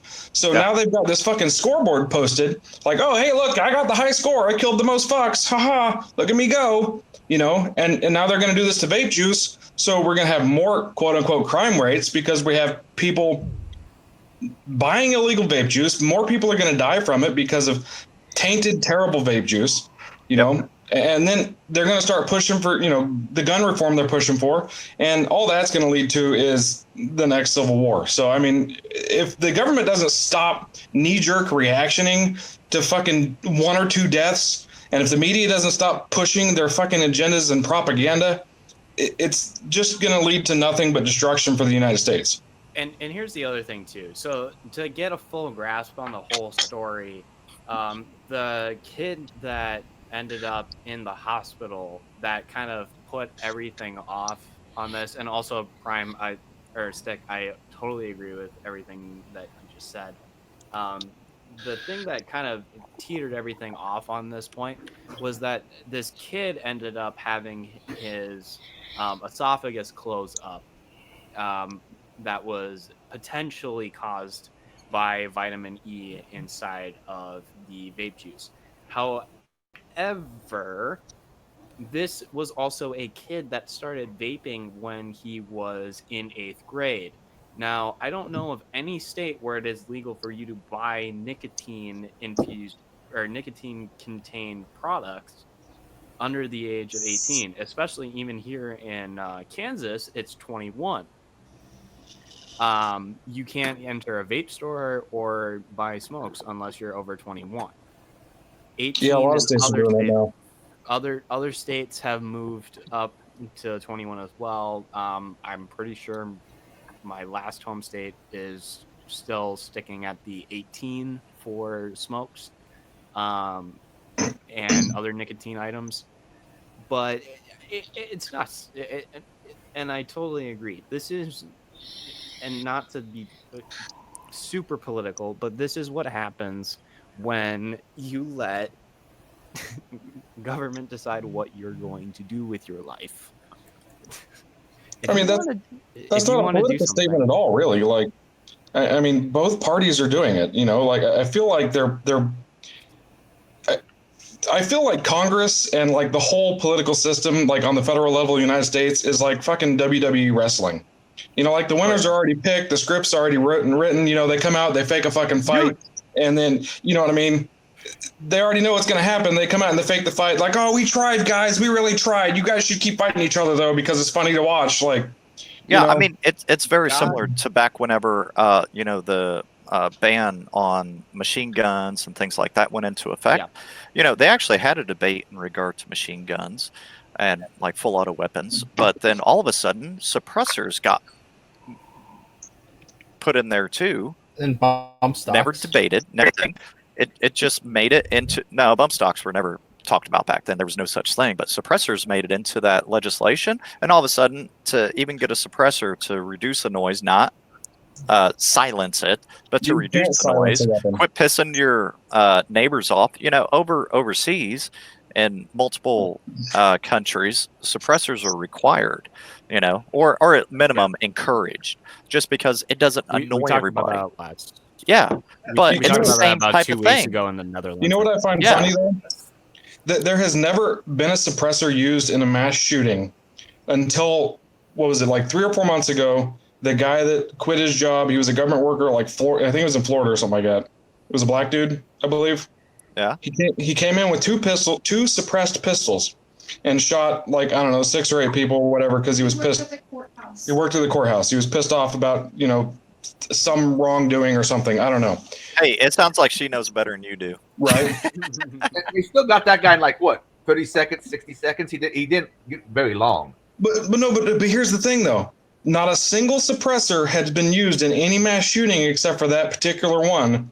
And it was a week or 2 before the Hearing Protection Act was supposed to go to Congress. Yeah.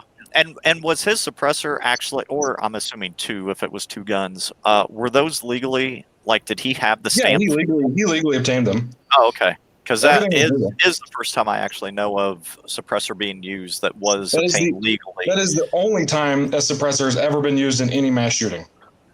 In a mass shooting. They have been used, because there's all ways of making suppressors illegally. There was some political figure in D.C. killed with an umbrella. Yeah. I mean, you can use a 2-liter Coke bottle and make a suppressor. So yeah, you can use. We used to stuff toilet paper into all kinds of stuff. Bottle. Yeah, all kinds of ways. oil filters. But And we're not. on that same note, there's only been like 2 murders ever that were used with legally owned machine guns. Yeah. Because we were talking about that. Actually, I watched a documentary on it because whenever they got the machine guns banned, it was like so expensive to actually acquire a machine gun. It was like the average work, like 3 times the average worker's yearly paychecks.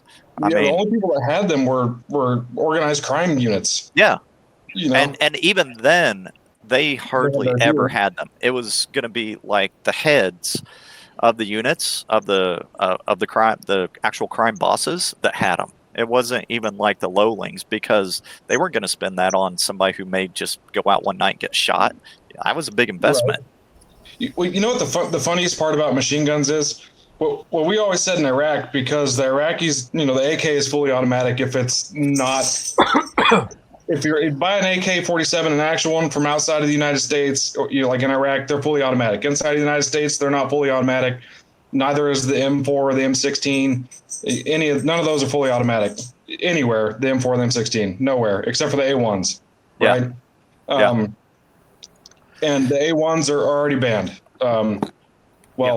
They cost too damn much to buy, and you have to go through all these other hoops. But what we always said in Iraq was you only have to worry about the first 3 rounds, because after they popped off the first 3 rounds and then they started to empty the rest of the magazine, they had no muzzle control, because if you just hold the trigger down and you're not using proper technique to fire a suppressive weapon, you're not going to hit anything. You're just going to shoot into the sky. So after the first 3 rounds, they were shooting over our heads, and we were just like, whatever. Like, we can stand up now and shoot back, If they stop, if you were again, but Yeah, if you were to take like a 22 or 9mm, you could shoot that like full auto, fairly straight for a sufficient amount of time. But whenever you're talking like a 5.56 or something like that, you're anything bigger than a pistol round, and you're gonna start going. And some Magnum rounds, I would say that you might have some issue with, but not as much as if you're using rifle rounds. Yeah.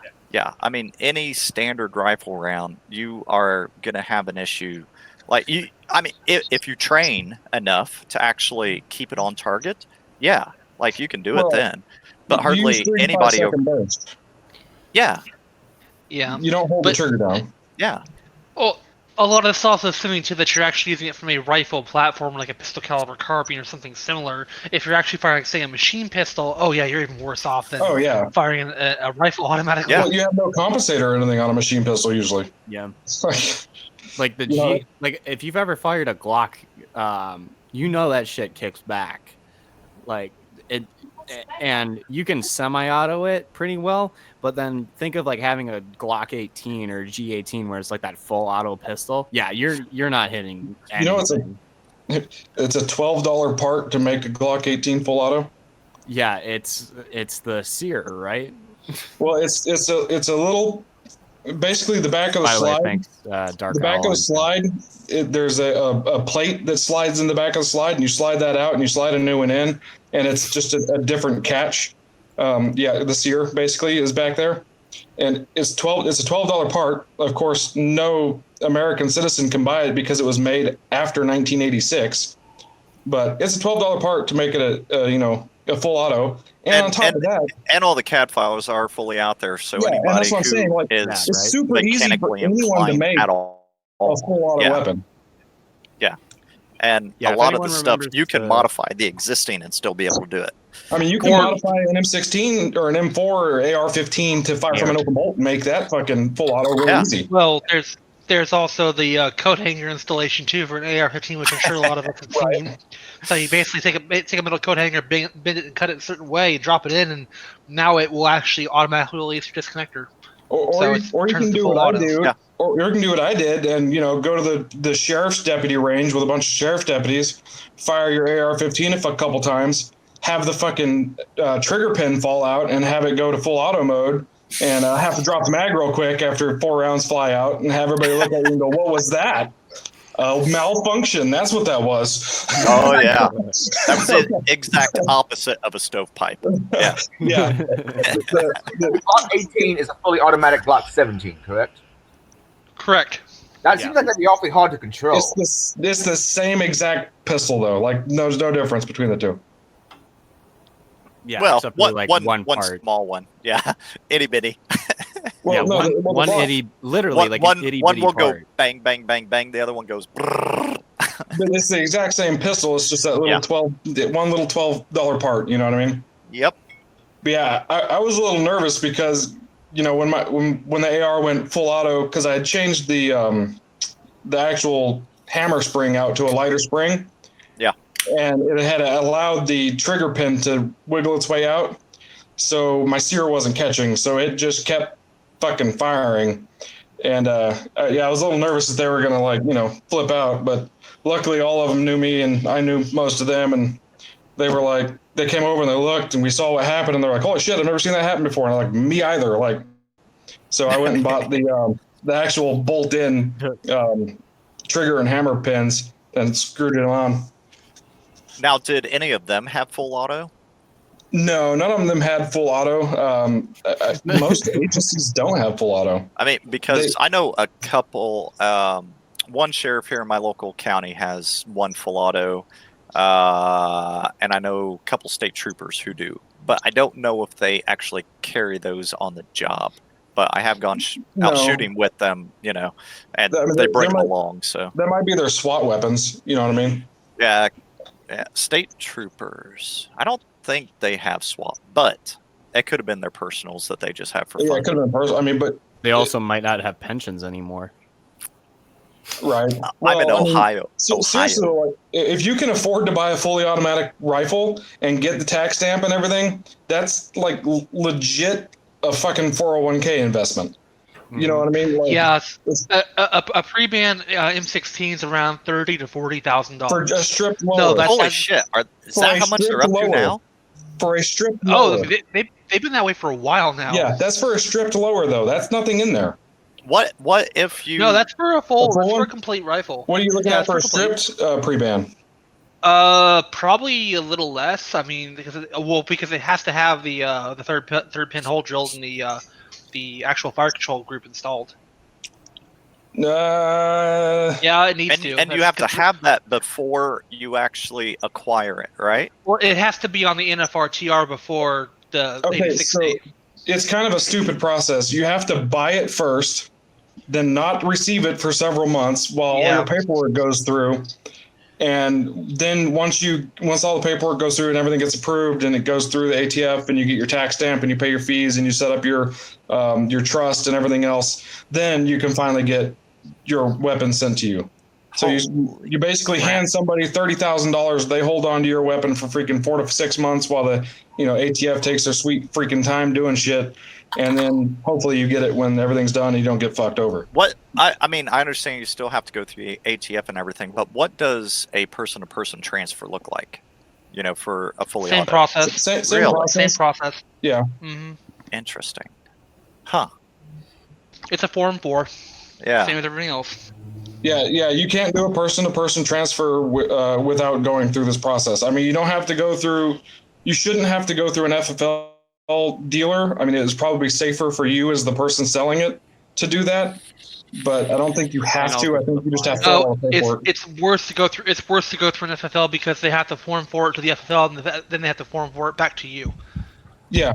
So say if you sell it out of state to someone else, you have to form for it to an FFL, then they can form for it to somewhere else, and then it goes down that way. Because the FFL already has the FFL though, that Form 4 takes fill it out, send it in, you're done, right? Like because they're already approved to have this stuff. Well, I can't remember if for private party transfer, I can't remember if they have to form for it to another FFL or if they can form 3. If they can form 3, that's usually I think they can near instant. I think they can do it through the FFL without actually having to give it to the FFL first. No, not really. It's because they're like a broker at that point. But the problem is, if you turn it over to the FFL, in order for the FFL to hold on to it, they have to have a Form 4 that says transfer. Yeah.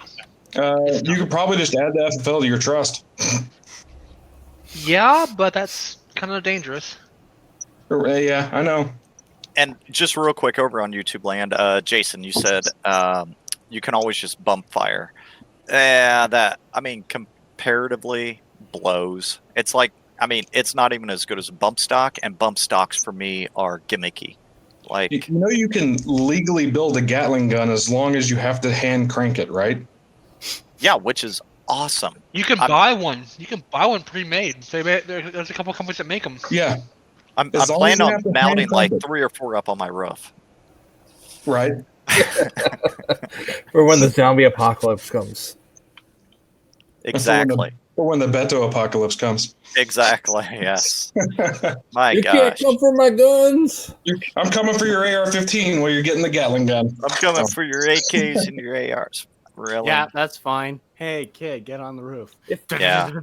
I mean, that's what all burglars love. I love you the know? logic that goes on in that argument with the if you're coming to take my gun, and then you threaten me about taking my gun, then you shouldn't have the gun.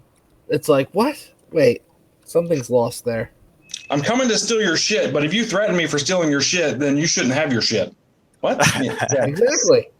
Yeah, you tried to like red flag some Republican politician who said something about come take him or something like that, or mine's ready for you. Yeah. He's like, I'm ready for you, Francis. Yeah, he said my AR-15 is ready for you, Francis, is what he said. Yep. He didn't say, I'm going to shoot you with it. He didn't specify whether or not he was hostile or if it was ready for him to come pick it up. Like, hey, it's packaged and unloaded. Here you go. You know, he didn't say that. He just said, my AR-15 is ready for you. I don't think Beto was much of a concern because I don't think he's doing that well in the polls, all things No, considered. but too, if you look at like Warren, she is right there in the same mindset as him. And I think essentially everybody up there, is of the same mindset as him. Just he had the balls to actually say it. You know who's going to win 2020? Yes. Trump. Yeah. Trump. And you know why? Because the Democrats can't get their shit together? No, because every single media outlet, like, except for Fox News is running like other things every now and then they'll talk about something Trump did. But MSNBC, CNN, you know, all the rest of them, all they do all day long, because, you know, I work someplace where we have the news playing all of them all the time. And all they do all day long is talk about Trump. Trump did this, Trump did that, Trump did this, Trump did that. And people are stupid. It's And people are stupid. They're going to show up to the polls and they're going to look and they're going to be like, oh, I know that name, Trump. You know what I mean? Like, yeah, from like a populist perspective, I mean, I think we'll have a decent. Republicans are going to turn out, Democrats are going to turn out, Independents are going to turn out, but the people that don't pay any attention to the politics are going to be like, oh, I know that name, Trump. You know what I mean? Well, and not even necessarily Trump. Obviously, they're going to know Trump, but they're also going to know their surroundings, and they're then going to vote based upon their surroundings. So, has their income gone up? Has their quality of life gone up? Any, things like that. And I think the majority of people are still probably going to side with the president. There are some sectors that have been impacted. Like a lot of farmers have been impacted by the sanctions. But if you look at the amount of farmers out there, it's not really that big. I mean, I live in all the small family farms have been bought up by conglomerate corporations and fucking Monsanto. Yeah, but even say like the 200-300 acre farms. Yeah, probably they got sued to shit. I think they got bought by Bayer, actually. So wait, like aspirin, like that Bayer? That one. Yeah, really? Yeah, I think Monsanto got bought by Bayer recently. I know who I want to vote for in the primaries. All I know. That would be the funniest fucking campaign. I don't know. I think both of you may be from the same tribe. Yeah, Monsanto will no longer be the company name.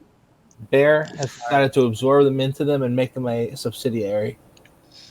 So all I know is for Trump, my taxes have gone up, and the regulators he appoints are clearly industry captured. And I fucking hate who he appointed to lead the FCC. I hate him with a passion. Every single thing he does is a goddamn atrocity. I mean, yeah, I agree with that. Like, fucking, I hate that fucking Verizon dick. I hate Verizon too. I went away from them as soon as they went on to that, trying to stop net neutrality shit. And I was like, yeah, fuck you guys. I called them and canceled the day I found out.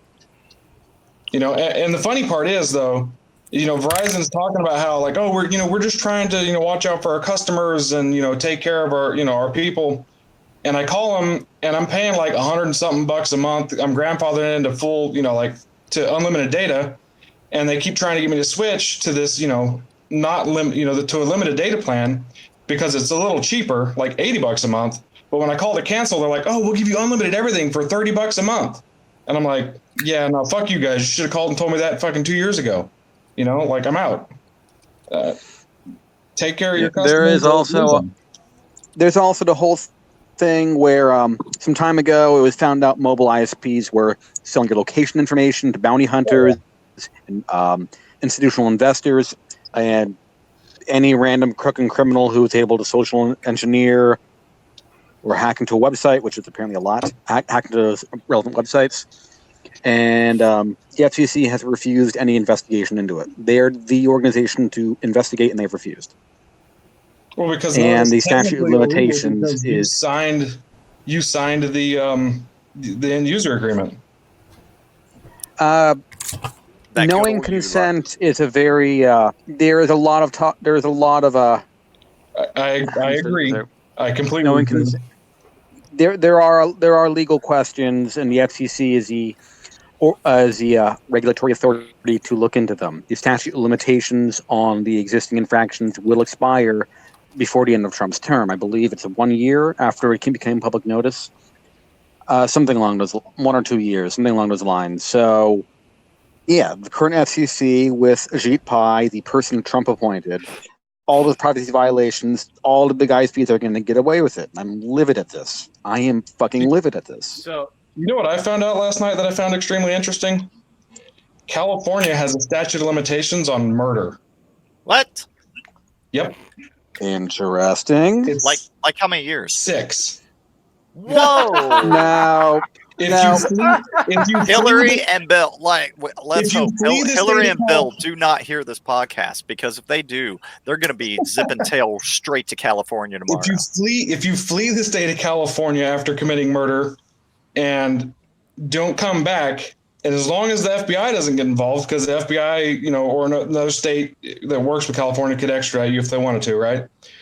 But if you flee, they can only extend the statute of limitations by 3 years. So that's a maximum of 9 years statute of limitations for murder. What the if fuck? the FBI gets involved, you're going to be charged with the federal crime. Correct. So that just seems a little bit redundant. Yeah. Correct. But so as long as you don't do anything, as long as you don't do anything to get the FBI or another state involved that would extradite you to California for murder within those 9 years, you're good. I'm sorry, what? It's like, as long as you don't do anything to get the FBI involved for murdering someone, like murdering someone, just what? In California, yeah. In California. Colorado is the other state that has a statute of limitations, and theirs is 10 years. Somehow I think murdering someone is all you need to do to get the FBI on your case. Maybe it's a little out there. The FBI does not get involved in murder cases that do not cross state lines. So as long as wait. I mean, because Zodiac was in California, FBI was involved in that, right? He was a serial killer. He was a serial killer. Yeah, I mean, murder. Yeah, but he was a serial killer. The FBI got involved. The FBI got involved because of the quantity of murders. Well, no, because of California's police officers asking for help. Yeah. Okay. So, and just kind of bring it back a little bit towards the vaping stuff. I just looked at bring it back towards the vaping. Speaking of serial killers in California, let's bring it back to the vaping stuff. Because I found something. I found something that might be interesting.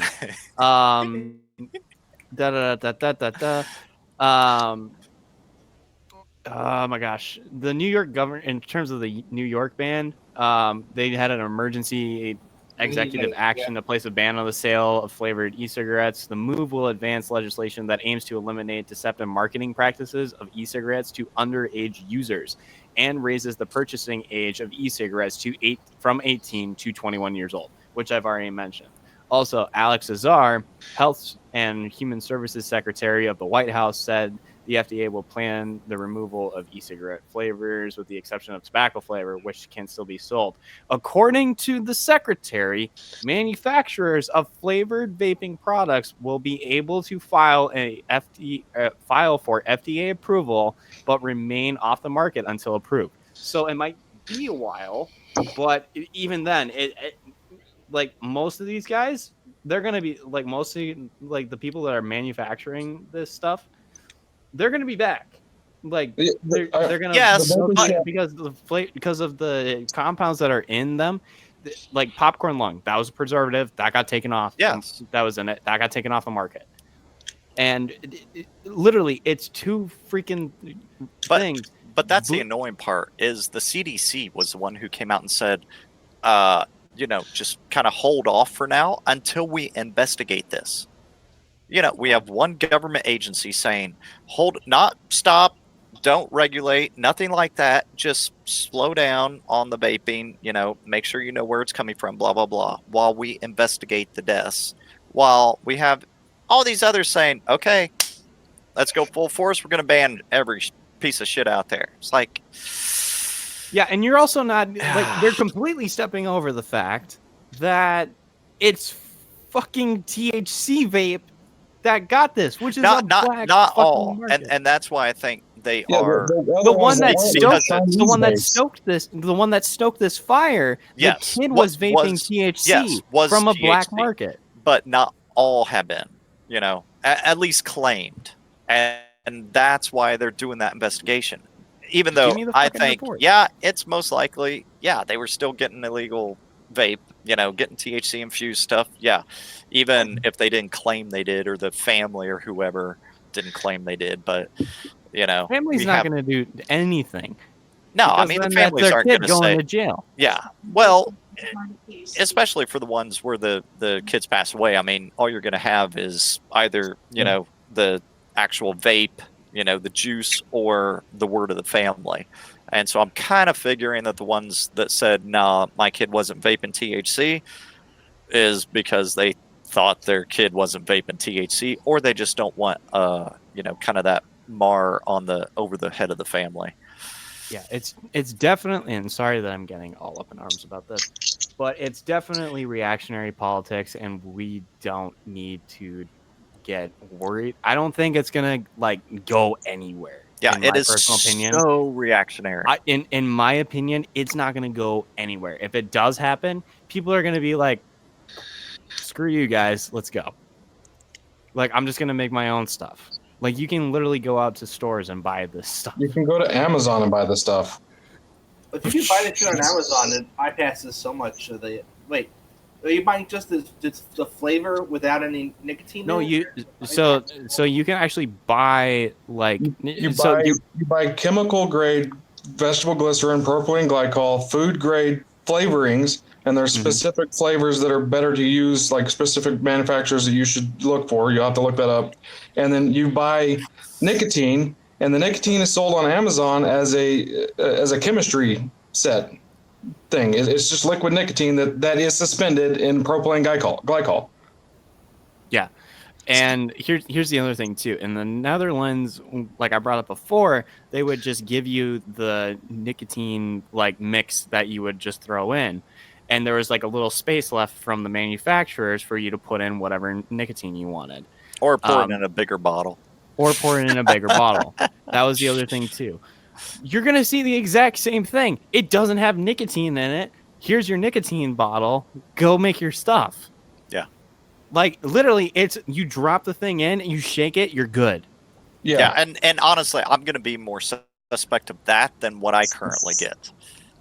Because what I currently get, now you're talking two separate sources, and now you got to... No, you can do it from inside the... Yeah. This is for, if you go to a shop. Yeah, so but if you go to a shop, but if you do buy it online, and have it shipped to you, now you're talking two separate bottles. Now you got to mix the stuff. Now you got to judge the legitimacy of the product. Go to the Vapor Chef. Go to either... No, I mean, I have my place where I get stuff.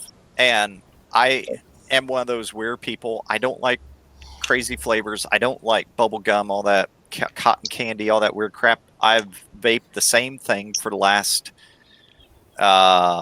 6 years. Exact same thing. I don't stray from it. It's what I like. I buy it in bulk because then it costs me next to nothing to vape. Yeah, I'm a traditionalist. Okay, we need to at least get to point number. Wait, what? So what did you guys hit before I got here? So right now we are at 0.5. So we are going to jump into some more security-minded stuff now. Very good. Or should be a good discussion. Yeah, it is a very good discussion for sure. Keep your get out of jail free card handy. I want to hang the sheriff up by his freaking toes, but in the same sense, I get the other side of it. There was contractual issues. No, it's not even that, dude. It's so fucking simple. All right, the quick rundown. Let's give a quick rundown of what the story seems to be passed around. Is that a couple of red teamers from Profile were hired by some part of the court system to break into the courthouse, but the people who hired them may not have been the right people to get authorization, and they got arrested. What more you got on this? So yeah, I mean, so this does happen often. This is not like a singular occurrence. Right. Yeah. But so here's the thing. If you look at the rules of engagement document and also look at the story at the same time, they were caught breaking into the 3rd floor of the courthouse. The rules of engagement document, which is at 5.B in our show notes, there's a link to the document that has Coal Fire's rules of engagement document that was submitted to the court. You're welcome. It specifically states, yeah, thank you. It specifically, I saw it earlier today too. It's not even bad scope creep, Teammaker. It literally states in there, if there are any off limits floors that we should not go into, state them here. And those were the 3rd and 4th floor. And I will bring that up in a second here because I remember looking at it and thinking, oh, they're done. They went out of scope. They straight up went out of scope. So here's the rules of engagement document here from iowacourts.gov. Share it. There it is. And right about, I missed it. Hang on a second. I don't think you have enough tabs open. Yeah, right. This is just the show notes, man. I got another thing. So, does Coal Fire have permission to access all areas inside the building or buildings? If not, please list areas where access is not provided. Someone fucking typoed it. So, JB buildings floor 3 and 4, no access. 3 and 4 are out of scope. Period. May show proof of concept to access it. So did they get caught in there, or did they get caught looking at the access point to determine like a proof of concept to get in? So so that's the other thing too. Yeah, because I didn't see that they were caught on the third or the 4th floor. I mean, where because did you can't see proof of concept something without knowing what it is. You know what I mean? They tripped the alarm on the 3rd floor. Which so I mean that could have been opening one primary door and POC. Yeah. Like that would have been a motion sensor in the fucking stairwell. Let me look at the article real quick again. But what I read where they may have actually been outside of scope was the engagement was supposed to be essentially, and I don't remember the time frame, but it was during normal 6 company a.m. hours. to 6 p.m. Yeah, 6 a.m. to 6 p.m. 6 a.m. to 6 p.m. in the ROE. And they were arrested early in the morning. And they were arrested at like 12:30 in the morning, somewhere in there. So that was potentially outside, the time of engagement, at least contractual time of engagement. Now, the company or what is it, judicial, I think that they've been referred to as, who actually hired them, and that's the whatever on our show notes, the 5B. They've essentially kind of apologized they requested the sheriff not release the information to other sheriffs, whereas the sheriff came back and said, "Screw that! I'm telling all the sheriffs, about it," type of thing. But it's just a internal and contractual shit show, because internally it seems like somebody thought they had access when we're going to see who ends up having access, to be able to authorize work and not authorize work and pen tests. And this is something that every pen tester, every organization who is signing the contracts needs to, you got to make sure they are authorized whenever you sign up to do a pen test, do a red team engagement, that whoever you're signing with, they're authorized to actually sign that contract against whatever organization, building, whatever you may be going against. I think for sure if I was breaking into a courthouse or a government building as a red teamer, I would have gone directly to the sheriff's department before starting my engagement, asked to speak with the sheriff, showed him our rules of engagement and everything, and said, we are going to be doing this during this time frame. Like, please respond as normal. I wouldn't tell everybody, the sheriff himself, please respond as normal, but please inform dispatch that, we are going to be engaging this during this time frame. And if it's us there, don't fucking shoot me and don't, beat me up. Catch me. Catch me. Catch me. That's fine. Good job. You do what you're supposed to do. We're testing how you respond and everything. But once the officers call back, say they caught us, say that we were doing this, dispatch should know already. Like, yeah, they're supposed to be there. They're supposed to be doing that. Good job, guys. Everybody go home, have fun. You know what I mean? Yeah. So there's another part in here that I think contradicts itself, actually, and it concerns law enforcement. And I'm trying to find it real quick. While you're finding that, I've actually known a couple guys. I know a lot of red teamers, obviously, but over the years, I've known probably 5-6 guys who got arrested while they were on engagements, and normally, they pull out the contract and are released on the spot. That's why this one is definitely more interesting. I knew one who was, in jail overnight until everything got sorted out, and then he was released. But that's why this one's definitely more interesting. So here's the point that I was going to find, and this is the point where, as myself as a red teamer, I think, okay, if this is the case and we are doing a courthouse, this is what has to change. So right here, will local law enforcement or security personnel be notified that a penetration test is taking place on specific dates? That is so open-ended that if your security detail is that's just asking for the cops to get called on you. Yeah, well, that's asking to get shot. You know what I mean? Like, yeah. There was a guy a few months back that got shot while he was doing a pen test. Yeah, he ended up dying. He ended up fucking dying from that. Yeah, but they're boned. This ROE is way too open ended for this. If I'm doing, and think of it like this, you're contracted out to go and pen test a government facility, a courthouse. A courthouse is going to have a bunch of security things in place. That depends. Maybe. I mean, in this Iowa, obviously. Iowa probably not.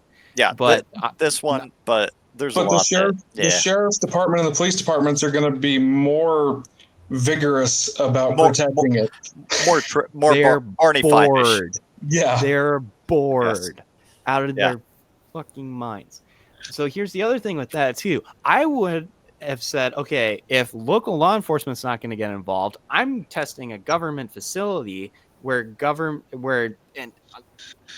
I am immediately, if local law enforcement isn't going to be involved with this, I'm immediately moving that to a physical assessment. Like, I will be escorted around by the point of contact, a security personnel, right, or something like that. That is where I would move this to in terms of that. So if for those of us that do red teaming, move to a freaking assessment if cops are going to be involved, government, anything, so that you can avoid this travesty.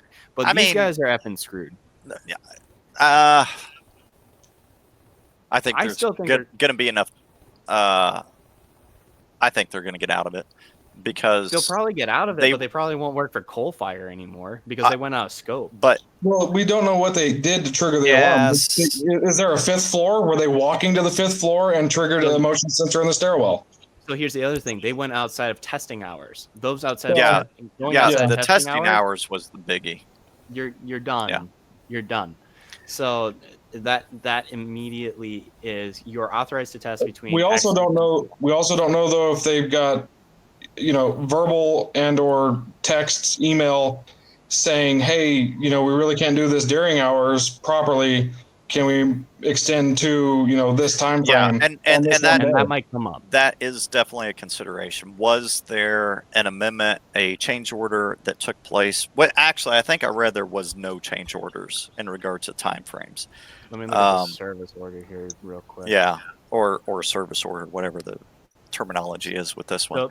So the current service order or statement of works in terms of the get closer to your mic. Yeah. Thank you. In terms of the physical attack, the service order points out that physical attacks. Okay, so there's a number of locations in scope. There are 3 approach, social engineering focus, limited technical physical approach, with 3 locations being the Polk Courthouse, which is where they got caught, a second location within 20 miles, and a third location within 20 miles. Attempt to physically gain internal network access, attempt to collect physical documentation at up to 3 locations, and attempt to gain network access to facilitate persistent access. Also, they got... And 2, there could always be the subset of, we got in during allowed hours and stayed here. Well, they did say persistent access. Persistent network access, not physical. I'm going to drill this into the ground. These guys are boned. I'm sure they're going to get in some trouble, but I don't think they're going to get it's not going to be like jail time or prison time. Yeah. They've been bailed out, and I don't think they're going to see jail time over it. And we don't know either. And ultimately, too, there's almost always going to be a situation where management, in some fashion or form, is going to sign off, give verbal okay, give something as to what they can do. Yeah, but then you have that in you get that in some sort of writing. You either get that in email or in a document of some sort. Yeah, never do anything without having it in writing. Exactly. Yeah, I mean, because they're hackers. Like, they are going to have a paper trail to be able to prove that they were probably supposed to go in during a certain time frame. I don't think both of them would be that stupid to just go in off hours. I think something probably came down. We'll probably see that come out in the future here. But especially if they're trying to defend their ass, and stay out of jail, they're gonna dish on somebody. And I don't think the company is going to fire them either. Like, unless you're making habitually breaking rules and doing stuff you're not supposed to, fucking up every now and then is part of learning. Like, you shouldn't fire people for making a mistake as long as it wasn't done with malintent. You know what I mean? Like, everybody fucks up, misclicks. Everybody, does something wrong every now and then, right? You take a freaking entire site down because you missed a fucking, a number in your IP address on a router or something, right? Yeah. Like, everybody messes up every now and then. It's a learning experience. We don't know, like, are these guys new to the company? Are they new to pen testing, physical pen testing? Did they mess up? Did they put 2 junior guys together and not have a senior guy? Like, what exactly happened? So. Yeah. I would fault the company for firing them, even if they did fuck up, as long as it wasn't done like, fuck these rules of engagement and we're going to go in here, and it was just a misunderstanding. You know what I mean? Yeah. Or if, like I said, they got verbal confirmation from a manager or their boss to go in at that time. I mean, I know people today who were like, posting some of this stuff and who were company owners, and were like, screw it, if those guys were my employees, I would have had my ass down there bailing them out, and then start procedures. So, But- I mean, it all depends. And the other thing is too, I mean, they're hackers. Like, hackers bend the fucking rules. I mean, we really shouldn't. I mean, I get it, but that's what we do. We push the edge. You know what I mean? Yeah. I mean, but too, in this case, my view is that they were employees for a company. There's easily identifiable contractual information showing a company was there. I don't think anything within this case should go against. Well, I don't think. I mean, if legal proceedings are to occur, I don't think it should be in regard to the employees of the company. I think it should be in regard to the company. If their employees worked outside of scope, that's a company-based issue.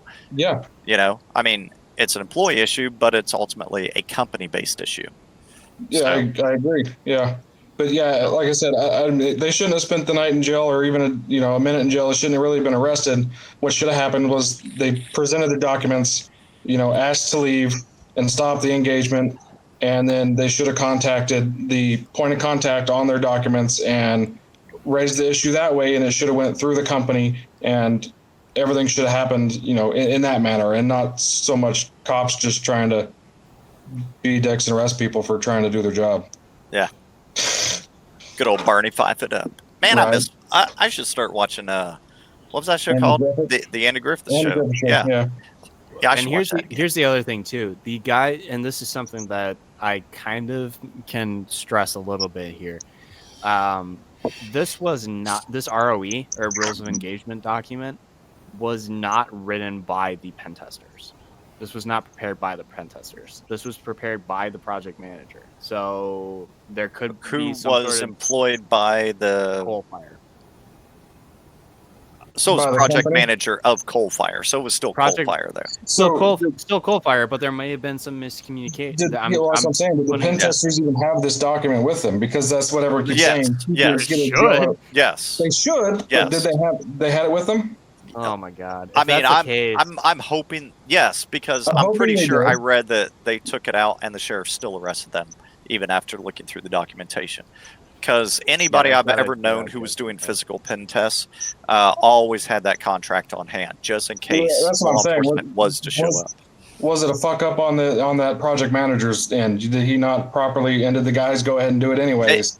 But that goes back to my point that I don't think this is a should have been taken out on the employees. This should be a subject matter with the company, not Yeah. the employees of the company, right? because you can show definite contractual,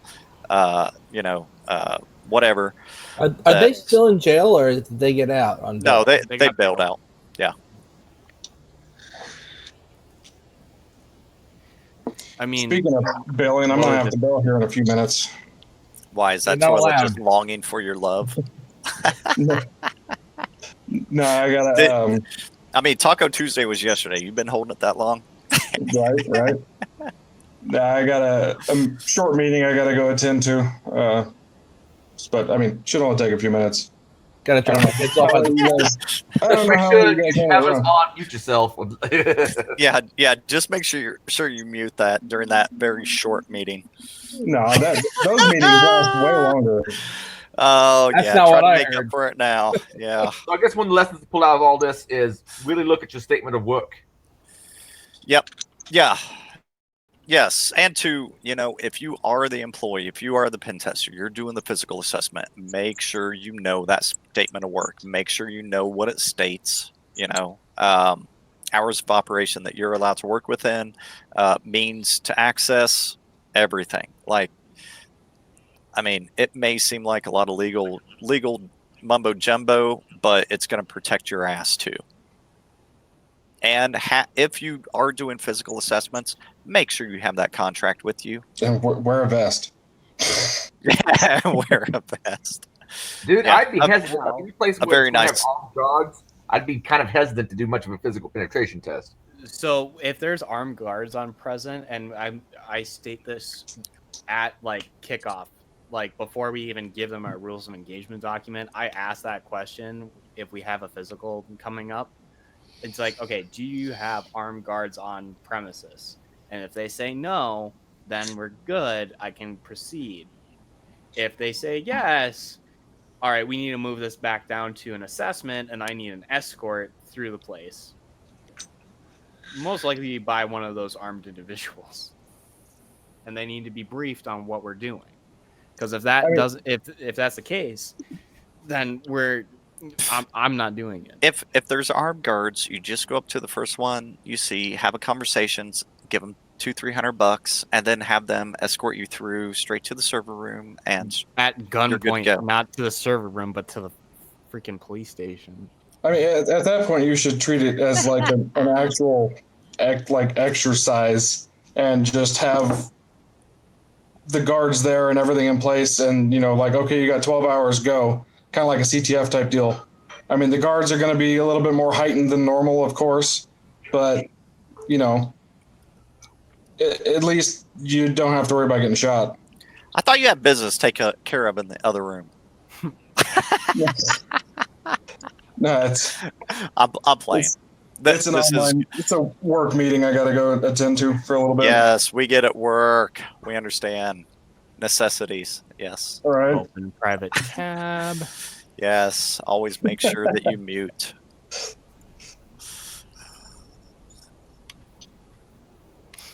Okay. Anybody got anything else on that?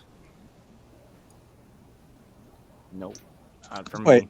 I do have one question, Prime Stick. Yeah, no. I have a question for Prime Stick. That still has to be in regard to people being captured for the I think he wants to know how I got the women to twerk. Fine, no. Fine, I'll ask Mike a bit later. That's a bit later. I think he wants. No. That we talked about that earlier. Free. All right, I know I came in the stream later. No, I came. If you already talked about it, then never mind. No, just basic. Yeah, we just had a basic conversation. Definitely ask that question because we were talking. All right. I want to get your before the stream ends. Your story on Twerk for Trevor. Yeah, so it kind of just fell together, right? There was a couple of us standing there at the memorial talking about Trevor and laughing at the guy inside of Smashburger that was recording us. Oh my god! Inside of Smashburger, a Smashburger employee recorded us setting up the memorial, right? Which was awesome. They didn't tear it down. They let it go full fledged. You guys put it up pretty late. I thought it was. It was really late. Oh yeah, I saw on actually on Twitter the Smashburger official account was liking a lot of Trevor tweets. See, that's the way to do it. The guy comes outside from the back, and he comes over, and Grifter actually went over and explained to him why we were doing it and what all was going on. And we were like, "Hey, tweet about it. Tweet the video." I don't know if you ever did. I haven't seen it. The Twerk for Trevor video? No. The video of us setting up the memorial. Okay. And because we gathered up for a group picture and everything for him to record it. It was it was hilarious. And I was just a few blocks away. Yeah. So, but this party pedal bar kept going by with this group of black ladies on it. I guess we're out for a birthday, and it stopped right down the street a little ways from the Trevor Memorial, maybe 20, 30 feet away, one storefront over, in front of the Qdoba or something like that. And the girls all got off and they started twerking over there. And I was like, haha, twerk for Trevor. And everybody died laughing. So I was like, hell yeah, we'll make this a thing. So I just walk over there. I go up to the first lady. I'm like, excuse me, ma'am. Our friend Trevor died here recently, a few years back. And he would really appreciate it if you would come over and twerk for his memorial. And she was like, "What?" I was like, "Yeah, I mean, he died a couple years back, and he would just really have appreciated it, if you ladies would come twerk for his memorial." And she's like, "Well, that seems terrible and bad." I'm like, "No, I mean, he's the kind of guy he really would appreciate it, real fun-loving dude. It would totally just make his day." And the girl turns around, she's like, "Hey, this guy's buddy died a few years ago, and he wants to come twerk for the memorial. This guy's buddy died. That's awesome. So they obliged and decided to go. A couple of them laughed and were like, "Yeah, no, we're not doing that," and walked away. But like 4 of them walked over there and were like, "Oh yeah, we'll twerk for Trevor." And we walked around the corner and they were still having at it. I mean, so it must have been kind of a long twerk. Like I didn't realize twerking went for. It came in spurts. It was a twerking spurts. Oh, okay. Yeah. All I know is as I came back around there on that mobile bar, I just saw like 8 black ladies were all twerking as the bar was driving away. I was very confused. Yeah. No, it was just total, like, everything fell together. I was just buzzed enough to go talk to people I didn't know, and it just worked out. I think it was awesome. I'm sure people are super offended about it, it's not that well known yet, because I've not actually seen a single person offended by it. Everyone I've shown it to has thought it was fucking hilarious. Oh yeah, I mean, I thought it was hilarious too. I mean, I just happened to see a group of ladies twerking and was like, twerking for Trevor. That sounds like a thing, right? Let's do it. Oh my god! And for those of you listening who want to see the clip of the actual twerking, just look up the hashtag twerk for Trevor. You shouldn't have to scroll down long to find a video. Yeah, go to https twerking for Trevor.com. I'm joking. It doesn't exist. Not yet. I wonder if Dave and everyone else knew about that. If they didn't, you should have gotten a black badge. I'm joking now, but I'm registering the domain name. Oh. You should have gotten a fucking social engineering black badge for that. All right, awesome. Here we go. I got it.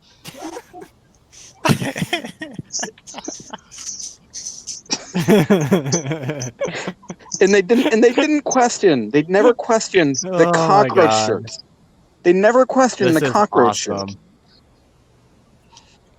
All right, I gotta keep talking. I'm talking. Yeah.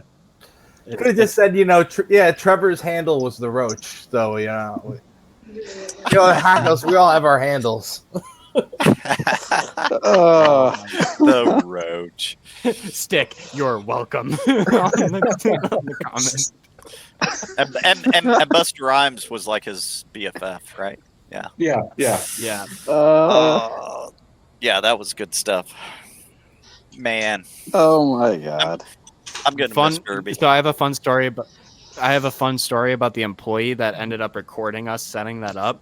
So I was actually hanging out with Grifter before, just during the day, and we went to Smashburger to go get shakes. Of course you did. Why not? Yeah, we did. And fun fact, I actually met Grifter at Set KC.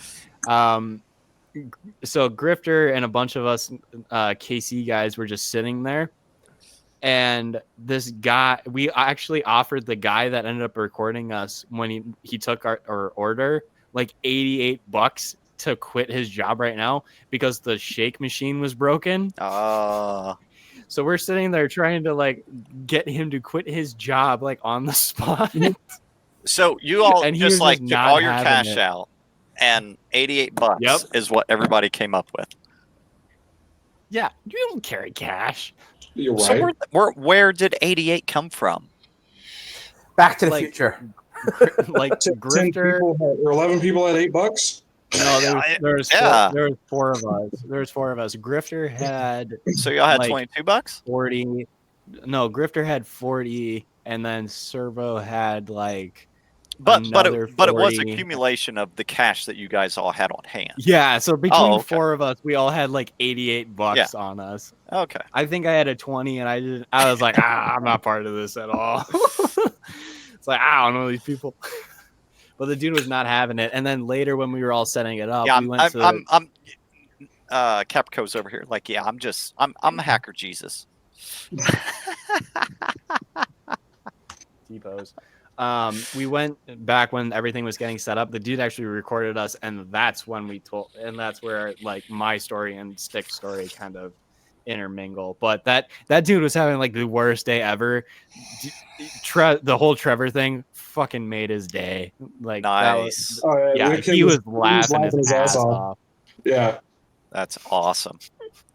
Apparently, like, he wasn't there 2 years ago. So no, he wasn't. We had to explain it. We had to explain it to, or Grifter explained the whole story to him, and we were like, from the man himself. Nice. Have you seen any of his relatives lately? Is a question you should ask. So my coworker actually saw an act.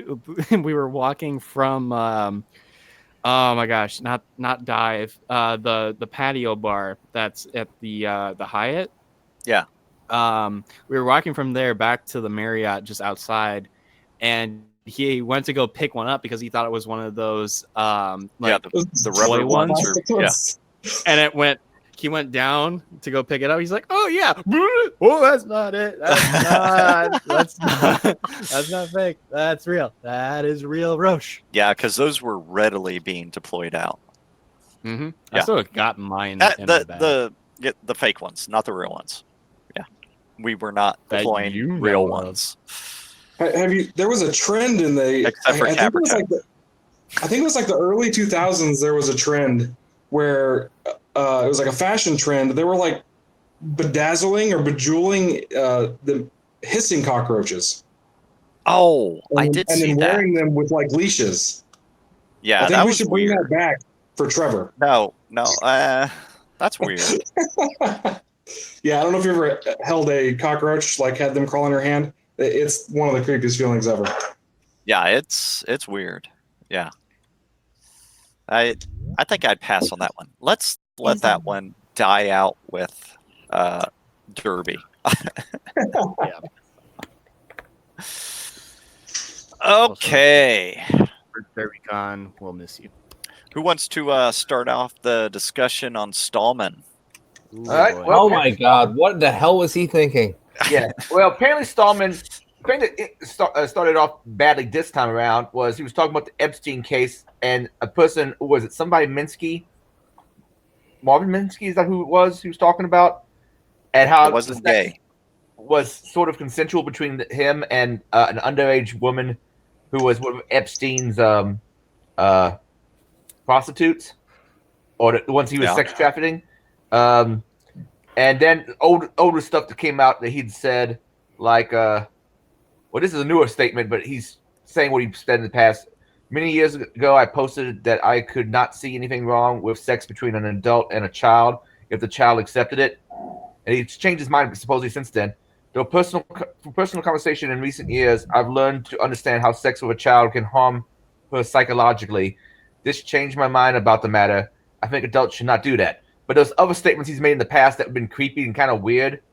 And I know Hot Dish has been posting a whole bunch of them. But this blew up more recently. And he has resigned from the Free Software Foundation. And I think maybe was forced to by MIT. I'm not quite sure all parts of the story. From what I was reading, I think it was more of a, quit or we will make you quit. And he had apparently been sending really creepy emails for a long time about other topics and trying to hook up with people through email and just copying everybody on stuff that they had no desire to see. Yeah, he really should have found that swipe right, swipe left thing. I mean, that would have solved a lot of the issues. Well, that software wasn't free. Yeah, it is. Yeah, Tinder. That's free, I think. I never used it, but I think it is. Is it open source? I mean, it's got to be as close to Snapchat. It's got to be close to Snapchat. Yeah. I mean, that's not technically open source, but it got leaked. Yeah, that is true. But yeah, so basically what everything that Adrian just covered is in the Ars Technica article that we have on show notes. Yeah, but I think doesn't he has an issue with something, right? like a behavior-based illness. He's got some weird shit. Wasn't there this one video a while back of him picking something off his feet and eating it? Yeah, but I mean, like, isn't there an actual like diagnosed illness or something that he has though too? I think creepy old guy syndrome. Nah, I don't think it's that. I think it's shit. What is it? Let me see. I mean, where I'm not gonna fully like discount what he said or did, but it was one of those like, yeah, I kind of get it. I don't get it, but at least if there is medical based understand or reasoning, like I can't remember what it is though. Let me see if I can find it here. Stallman disease. Yeah, like Google. some type of condition or disease. Yeah, I can't remember what it is, and I'm not finding it really quick. But it was one of those carpal things. tunnel syndrome. Yeah, that doesn't count. But whatever it was that I was reading was one of those like, yeah, they should really have somebody before he like sends emails, like check over those emails before he sends them out. Before he sends like official types of communication. It was like one of those that was bad enough where it's like, yeah, somebody should really check those. If he does in fact have whatever it was I was reading, and I cannot find it now. So apparently he's got a puns section on his homepage where he lists nothing but puns. See, I like that. I should do that on my homepage. And now I can't find it. I have no clue what I'm currently or was trying to talk about. So, okay, yeah, he's nuts. There you go. Can't validate what I was talking about. So, is my screen going right now? Autistic. Is that what? Yeah, Jason is saying autistic. I think that is what I was reading. Gone. That he may have been autistic. So, yeah, that could have been. Everybody who's awkward now is autistic. It's like you can't just be awkward anymore. It's you're autistic. You know, it's come on. Very justified. Thank you. None of us. Okay. I don't know. Anyway, very justified. Thank you. What did that actually say? It was very quick. It was something supposed to be. I didn't catch what he actually said, but that was supposed to be the foot picking incident. Thanks. Got you, man. Thank you for the call. Wait, Peace. what's still going on? Because Right. you've got Anthony Brian Logan. Yeah. Let me see if I can figure out how to stop screen sharing again. Okay, I think it's gone, right? Yep. Cool. It's gone. Gone. It's gone. Right. You know, it doesn't surprise me that Richard Stallman would eat his feet. It just seems right about on par for him. I don't know. I mean, you know, if you flared that up a bit, fried them, probably wouldn't be that bad.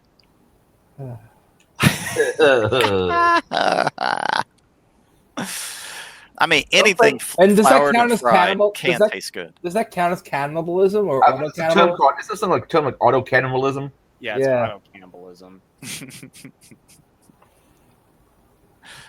Okay, and with that, What's eating you, Rich? Riches. there you go. Wait, Other I stuff. have a sound bite for this. I have a sound bite for this. Wait for I can't Blue do Keep. it. No, I can't. Never mind. Why? Will Adrian not Because get I don't have my- compensated if anybody watches it then? No, I did. Well, let me know if you hear this. No, you don't hear that. I can't play it because I don't have my numpad on this keyboard. Hang on a sec. Would you switch out your keyboards or switch out the I got it fixed. the understanding of your keyboard? All right. So Blue Keep really. Oh my gosh. So And also, just to point out, we did talk about this last week, so we're talking about it again. We did? Where? About Blue Keep? Yeah. Oh, How it was dropped while, like, on Friday at 10 or 11 a.m. when everybody was at DerbyCon, then everybody let Why off is it a not in the show notes? holy crap. Why is it not in the show notes? Because you weren't listening. It's not in the show notes from last week, which is why I talked about it this week. Oh my god. We already talked about it during vulnerable stuff, by the way, which is why I threw it into other stuff. But anyway, Blue Keep dropped.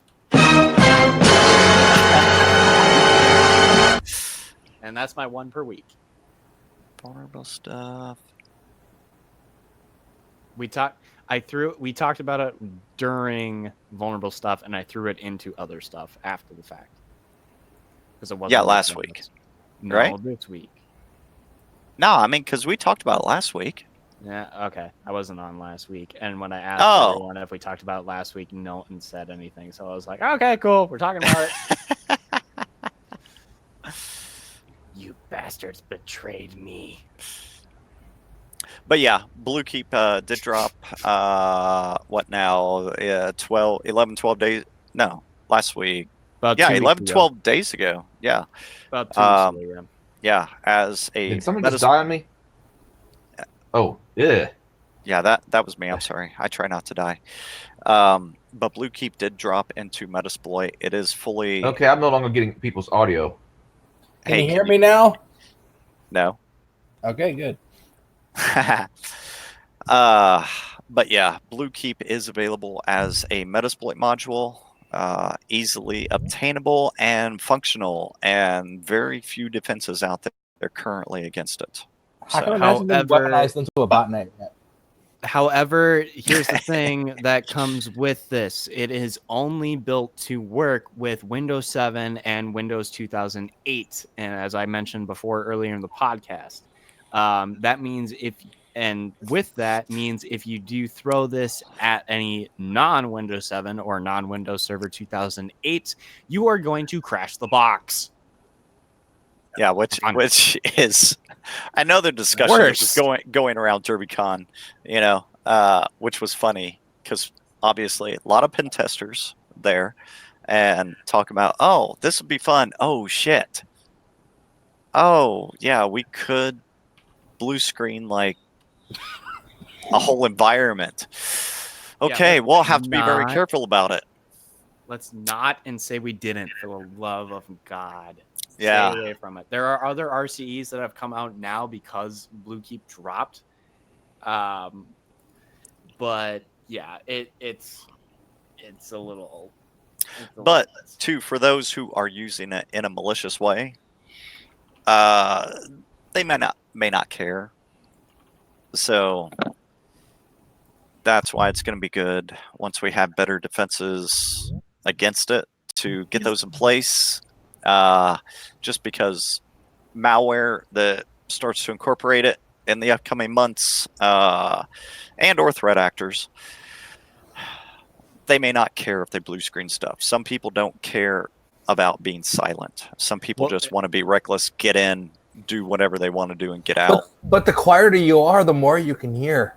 And also, here's the other thing too. I know. With that. I love Kali. So here's the other thing too. A lot of threat actors probably already have this, and that's probably how Rapid7 got a hold of it.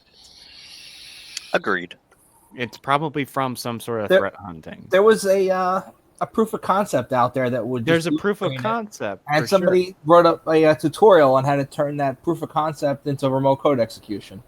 Yeah. And then, like a few days later, Metasploit came out with a module. Yes. Yeah. Yep. I think 2 weeks ago today, the POC came out, and then within 2 days there was a Metasploit module for it. So, yep. Yeah. Fun. Been a proof of that proof of concept's been out for about a month. Has it really? For the verification side of things.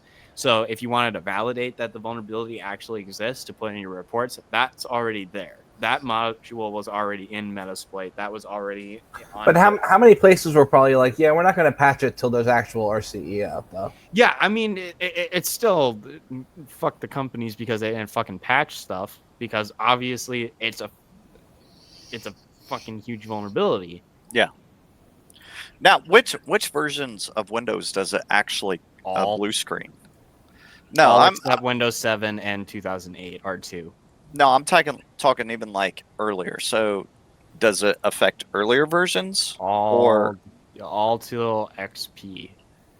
Okay, so XP, Vista, and 8.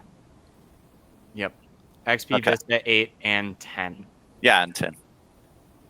And that also includes Windows 2003, 2000. 8. No, 8 is RCE. Oh. They got yeah, so 2008. 7 So, and RCE. so then 2008 R2, 2016, does it affect 2019? Nah, yeah, it will crash it. Okay. If it's not patched.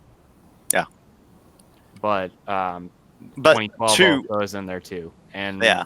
Is there I don't know. No. I don't know anybody running, because 2019's out there, I don't know anybody actually running it. Yeah, because there's no back. Yeah. It's really interesting what Microsoft's trying to do now with, like 2019, because 2019, I won't say it's 100% dependent upon Azure, but it is getting pretty close. That's what they're moving towards. Not like 100%, but like it definitely has interactions with Azure. So there's certain functionality. I don't know if you can get like full like domain functionality just on a independent 2019 server like locally anymore. From a domain perspective. I don't know. I'll have to play around with it a bit. Yeah, because I haven't thrown it up in the lab yet or anything. But from what I've been seeing and hearing, it seems like a lot of the stuff is starting to at least commingle with Azure. So they kind of are looking like they're expecting you to have an Azure environment. Yeah. Kind of have those types of interactions. Yeah, Microsoft's trying to push Azure for your Active Directory environment. Because that's what they're trying to support now for some reason. Everything's in the cloud. Yeah, they're trying to get nothing can go wrong. Yeah, nothing can go wrong. Looking Yeah. at Twitter feed from the last like 10 hours. Yeah. And two, if you are throwing your stuff up in the cloud, AWS, Azure, make sure you are encrypting the shit out of everything that you are throwing in there. Processing speeds are potentially slower with encryption. Guess what? Throw another couple processors, some more memory against it, get it back up to par after you've encrypted a specific database or whatever it may be. Make sure you're putting those safeguards in place. I mean, we just saw within the last month all the stuff with Capital One. Yep. What's in your wallet? Not Capital One anymore. Yeah. What's in your wallet? Because I know. Exactly, because I know what is in your wallet. It was a former employee of Amazon who figured out a way to get it past the current securities, the security that was in place, and be able to access customer data.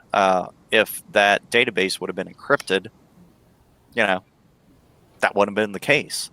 So make sure you are taking those precautions, even if you think it is a secure environment.